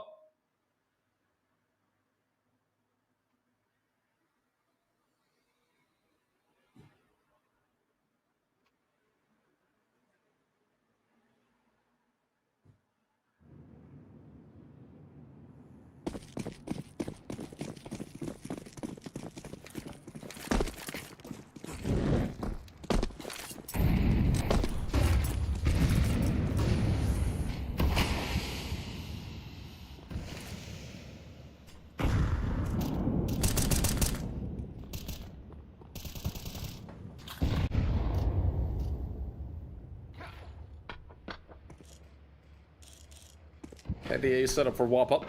They seem to be ready for something like this from Wildcard. As soon as they get some info, the molly's gonna come out, and Patty and Thamlike doing a great job. Only MHL left with no health. And the Tech 9, best he can do is, well, hope for a kill. Where Skoto is. I'm surprised that he hasn't naded him out yet, but Skase is going to get the last kill. Put WOPA into the double digits, 10 on the board. The Danish team waking up throughout the second half. It did start off with a rough 5-0 lead, or rather an 11-6 lead for Wildcard Academy.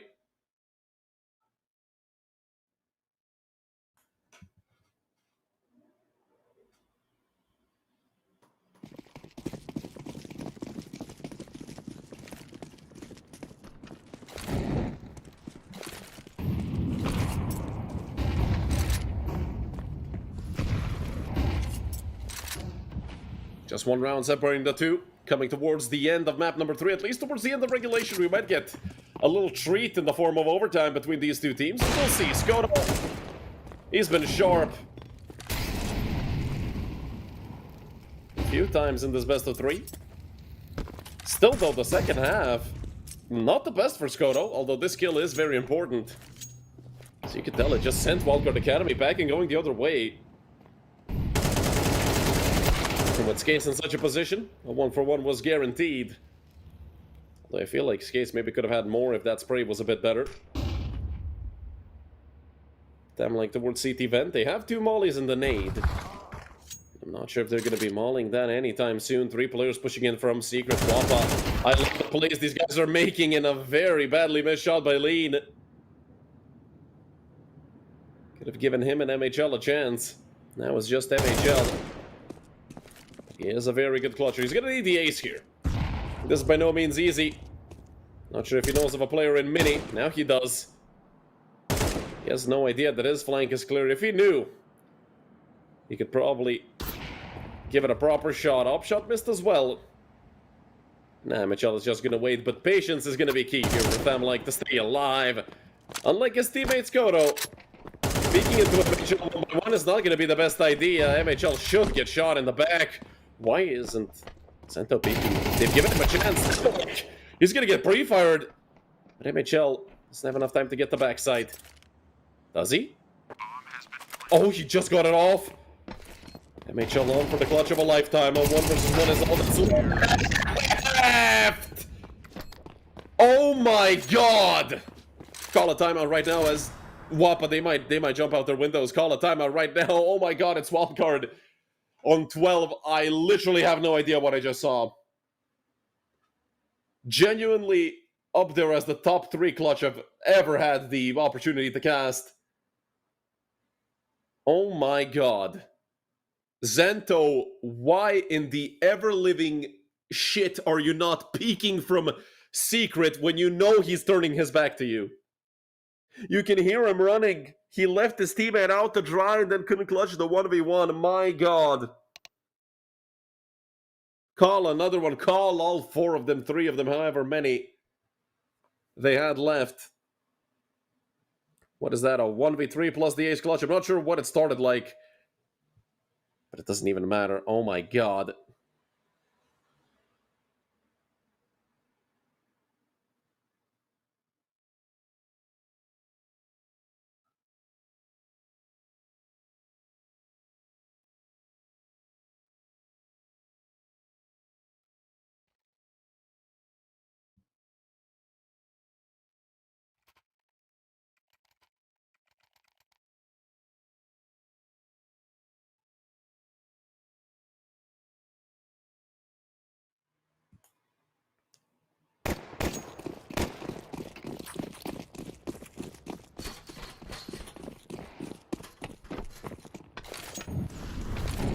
I'm not sure if WOPA had the motivation to continue. That was an abomination of a round to lose, especially the way they did. And Zento, he was the last one to go down last time. Now he's the first one. Are we witnessing the end of WOPA? And, well, more chances for Wildcard to get into the grand final. Their match tomorrow is going to be against Mana. Whoever wins this best of 3, of course, that is not a certain yet, because WOPA have a 4v3, a chance at getting 11.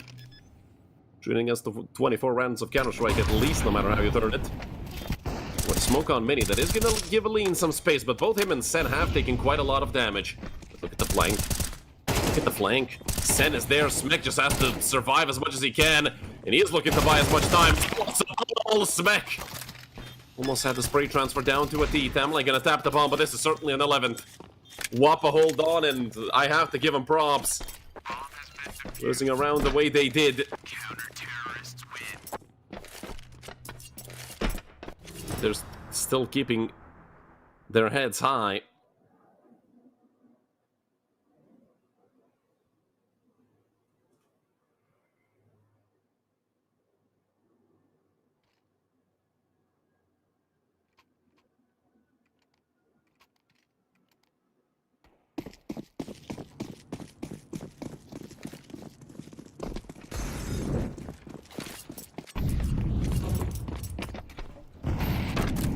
Look at the buy Wildcard have coming into the last round of regulation.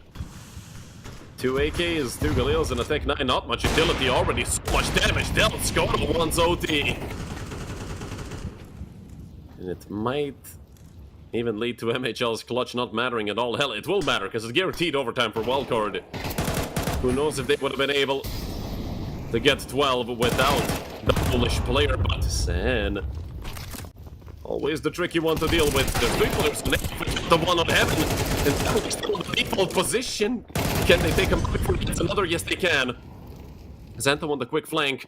But they're just going to tuck down towards B. This is perfect work for Wildcard Academy. Or will they? A bit late on that second push through. Sen goes down. And we're going to overtime.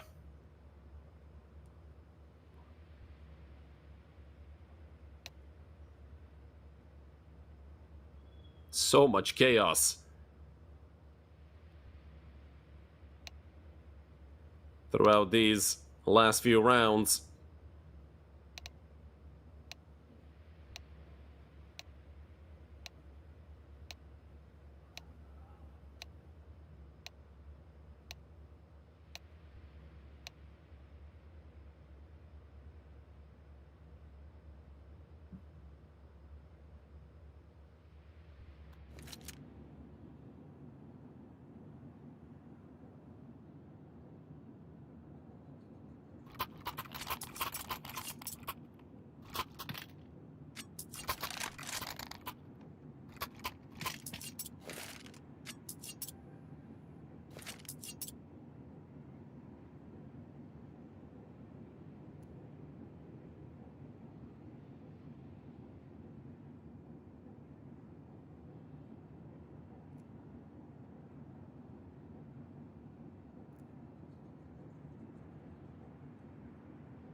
Finally gonna kick off OT after a short technical pause. Well, MHL got them overtime. Now he's gonna have to get him out of it as well. It's easier said than done. WOPA, a resurgence in form. Also a boost on top of the garage roof. Some shots sent. But Skoda couldn't... I think it was Skoda up there. I'm not 100% sure, but I'm like 90% sure it was Skoda up there. And Skoda goes down. Speak of the devil. It's MHL.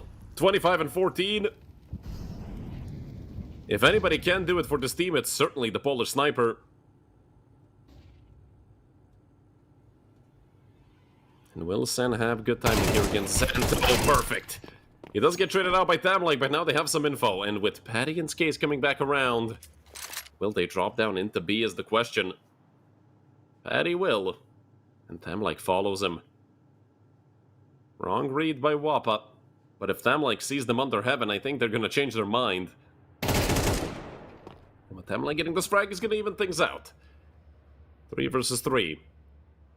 Hopefully, for Wildcard, this time around, they're going to keep one player alive in heaven as long as possible. Has been planted. WOPA, on the other hand,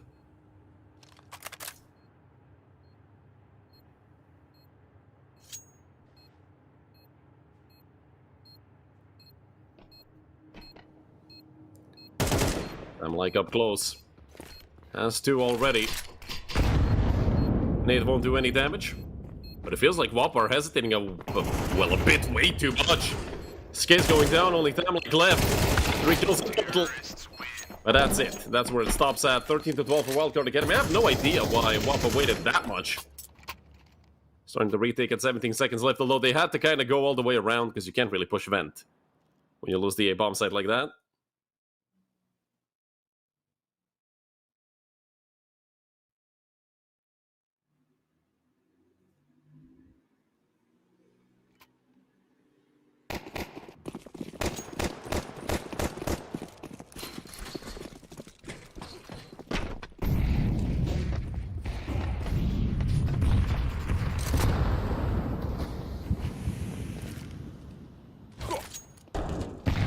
Flash over from Smek. We'll look to push forward. Yutel coming out as well. Donnie has taken quite a bit of damage, so that's something Wildcard have to take care of. And Sen, what a shot again at Sen. Such quick shots. He's been having a phenomenal map. Him and MHL, both on 20 plus. With them finding out where Patty is, Lean gonna get away from the molly in time.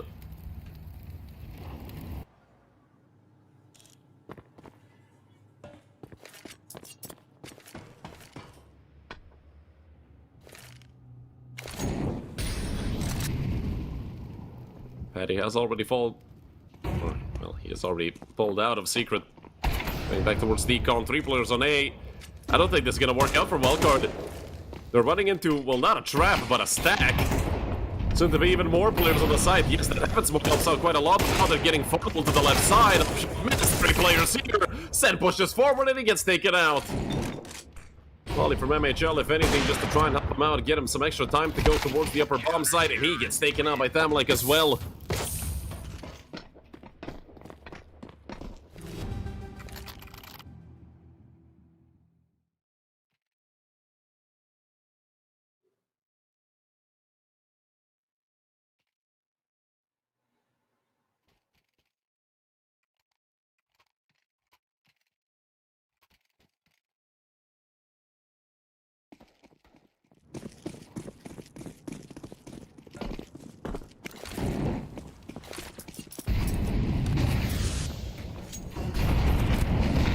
Fast push through the door by MHL, and it's Kodo to take the sniper duel this time. Some rotations coming in towards ramp, but it feels like Wildcard Academy just run out of strats. Not really tuned in as well as they were. Both in the first half and the beginning of this half. Don't forget, they started off with a 5-0. Streak of rounds. And they need something similar again. Tamlike doing so much towards the A-bomb site, but they have managed to claw it back. Donnie and Smek both picking up double kills, gonna leave Xanto in a 1 versus 2. He's been spotted out. Wallbang won't do anything. Xanto continues pushing forward. This should be the 14 for Wildcard. Full house for Smek and Donnie. A 14-13 lead for Wildcard.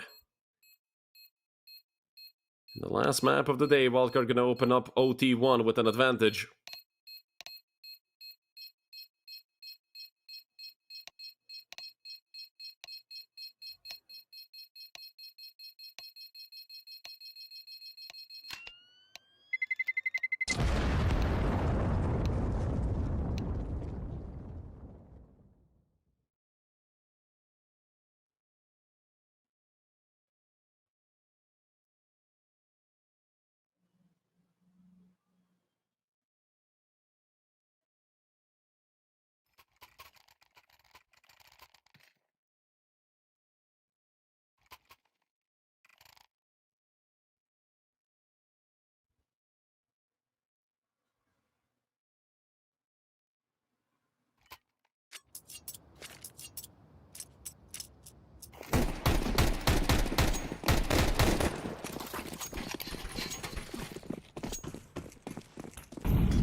Wildcard had a good beginning of the CT side in the first half of this map.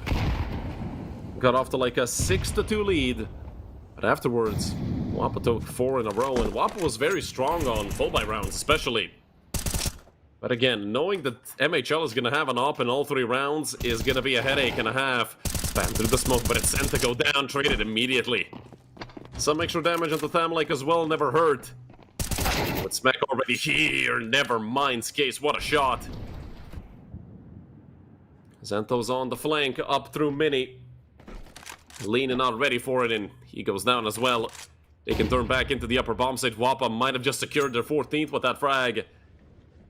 Only Donnie and MHL left, but hell, it's worth a shot. I mean, MHL already clutched an impossible round. Bomb has been planted. Zento can't quite connect. That does shake things up a little bit still, though. Man advantage plus time running out. And of course the site being heavily guarded. Oh no. We've already seen the impossible once. Don't let it happen again. Nate gonna fly towards default. Is that Skase over there? No, luckily it's Skoto. But Skase towards Hot. One bullet is gonna take him out of this round, and now they know where the last player is. Smoke on top of the bomb. Donnie, is he just gonna look to stick it? Donnie sticks it. 3 seconds, 2 seconds. Skoto missed! Skoto missed! Oh, it's 15 for Wildcard.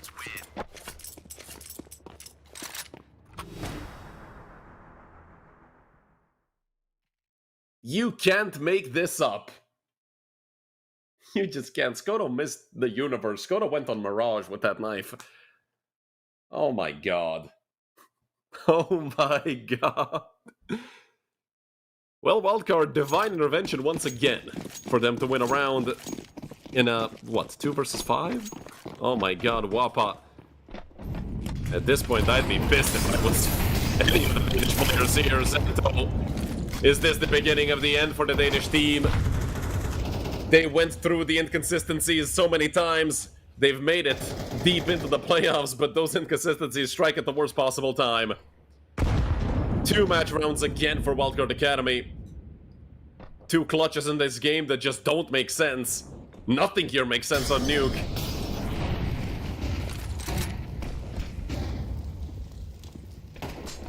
Wildcard just need 4 more. Now 4 more rounds, 4 more kills to close this out. But look at the lurk that Skase has going on. He's been doing phenomenal things. Skase, oof, timing. Did Donnie see him? No, he did not. Did Skase see Donnie? That's the better question. Well, Donnie's dead. Skase opening up the A-bomb site. And Smack going down. This is great work by WOPA. Zen, oh my god. If that connected, that almost got Skase killed. But WOPA somehow claw it back again. The map that keeps on giving.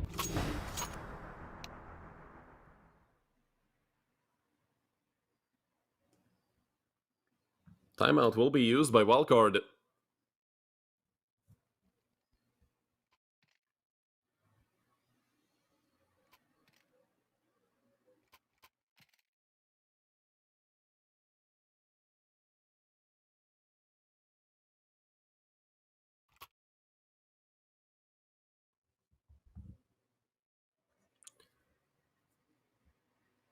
MHL got us up. 1 more chance. This is the 4th chance that Wildcard have in this best of 3 to close it out. It's all been here on Nuke.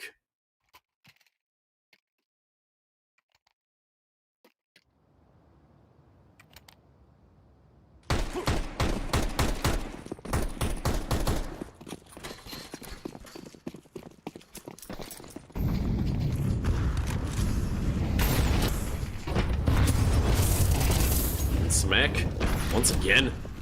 Good beginning of the round for Wildcard. Back-to-back 5v4s. They already missed 2 chances. 3 in total on this map to close out. Is 4th time the charm, or will we get more OT? With all the chaos unfolding on this map, I wouldn't be surprised if Thamlike was left 1v5 and somehow won it.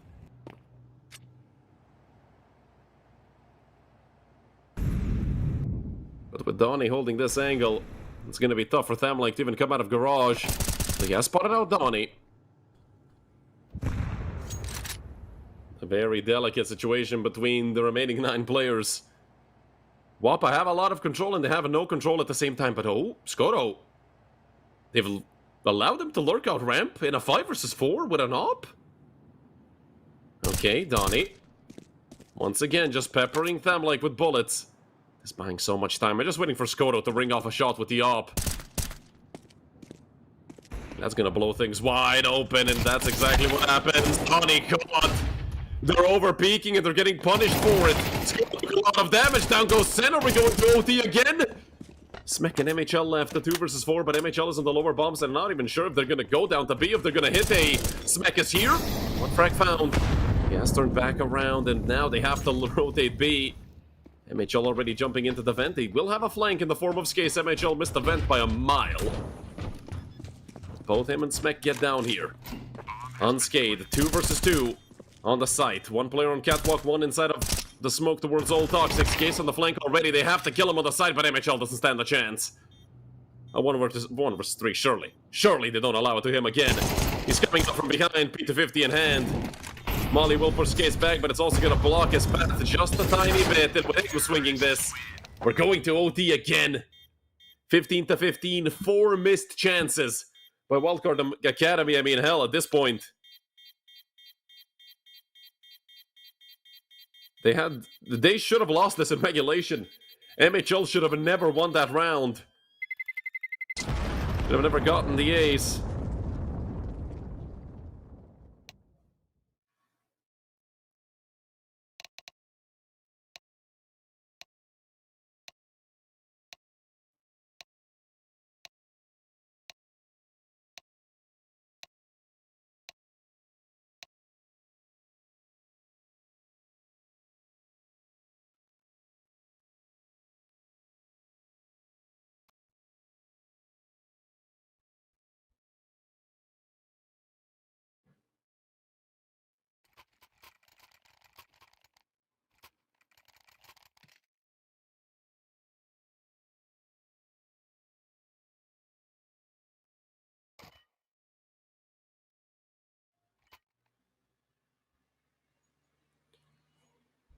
We go again.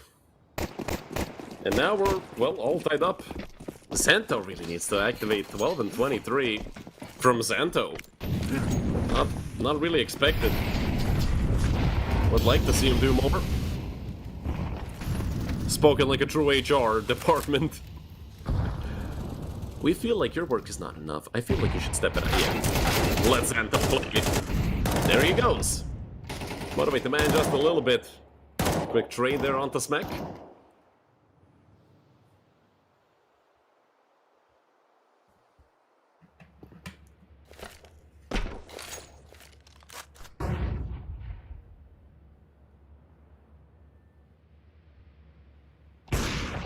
Felt like Donnie could have seen that barrel, but MHL was holding it anyway. So the rotation comes through. Skoto, AK in hand, not an op this time. The cross outside. Oh, MHL. This is a big balls play, and he wants more. Ah, that would have been incredible if he hit it. But Skace popped out in the nick of time just to catch MHL off. Now they have no idea Xanto is squeaky. Not in a million years did they think Xanto was squeaky, and, well, now they know. But they had to pay the ultimate price of losing Donnie for it.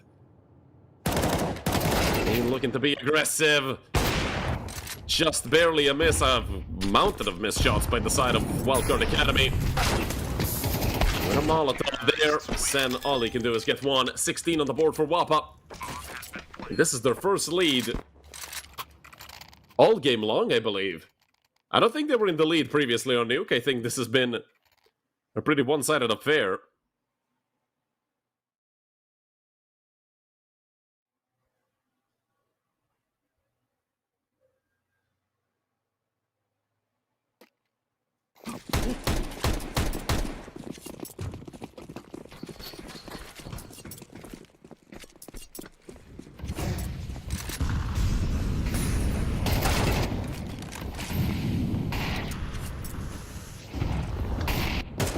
opens up around nicely. It just continues to get better for WOPA. More map control taken. And 1-for-1s, I mean, how that favors them when they still have the man advantage.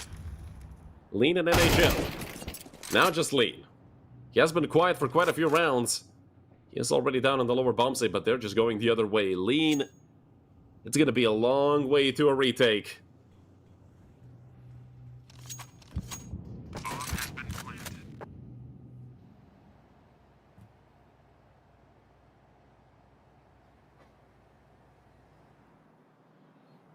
No point in saving, obviously, with the amount of money they get given in this format of OT. 25 seconds left. And Lane is going heaven. Obviously, the smoke deters him. But he has to get moving. 15 seconds left. He needs 5 to defuse the bomb, we know that much. But yeah, this is over. Lean doesn't stand a chance. It's all over. It's 17-15 for WOPA. But unfortunately, I mean, you can't even blame Lean for it. Thamlake gonna kiss the bomb goodbye. 30-22 is Thamlake. Ahead of both MHL and Sen, Thamlake has been a thorn in the eye of Wildcard Academy.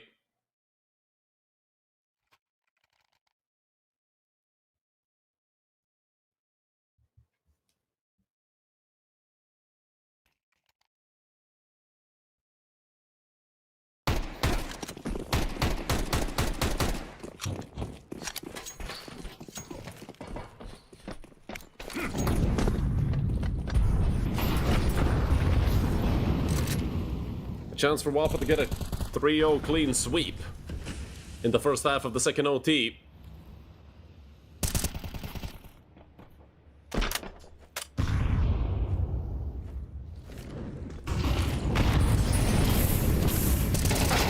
Mac, given a chance, but has it taken right away. And oh my god, WOPA just running over the entire bomb site. Donnie got 2.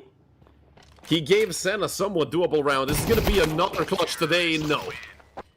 18-15. Wildcard, they had 4 chances to close out this map. They didn't use a single one of them.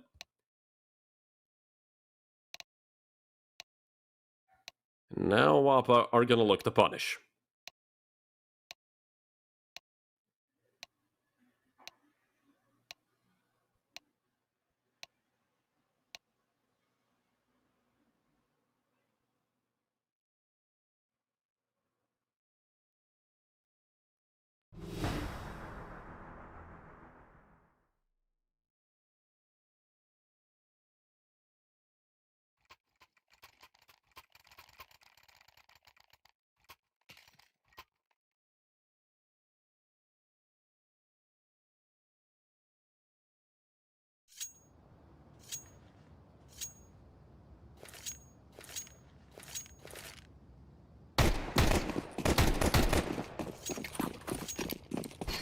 WOPA just need a single round on the CT side to close things out, send Wildcard home, and get a chance against Mana.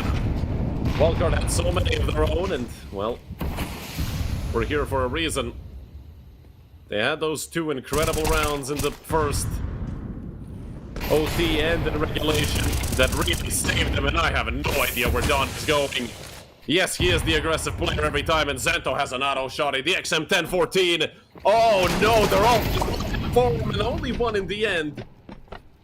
I was hoping for a bit more from Zento. A 2 versus 4 for survival. Technically a 2 versus 5 in total for Sen and MHL.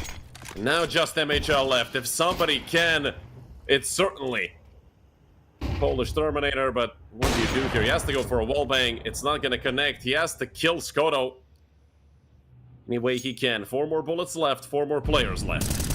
And MHL shoulder has been spotted out. Top shot rings right by him. Nobody is really coming in on the flank. The nade is going to do damage onto Skoto. But they're just waiting for MHL to come forward. 40 seconds left. WOPA have the win. Not at the tip of their fingers. They have the win already. They can sit AFK. MHL has to clear out everything. With a tick 9, it's not enough. Skoto closes it out. It's poetic for WOPA. They get a chance to fight for the grand final. Tomorrow, it's them versus Mana Esports in a best of 3 that decides the second grand finalist, with Achieve Minds Gaming already waiting for a winner in that duel. My goodness, what a map, what a best of 3. We had everything. We had a stomp, we had a close map, and then we had this. But at the end of the day, unfortunately, one of these two teams has to go home, and that team is Wildcard Academy. Surprisingly, a 12-10 lead, didn't use it. 15-13 lead, couldn't finish. And, well, WOPA show them how it's done. From 15-15 to 19-15, WOPA secured themselves at least a 3rd place finish in Season 37. But obviously, they're going to be fighting for a lot more tomorrow. You guys stay tuned. That's it for today. My name is Redul. Thanks for watching. And from the entire United21 team, I wish you a pleasant rest of your day.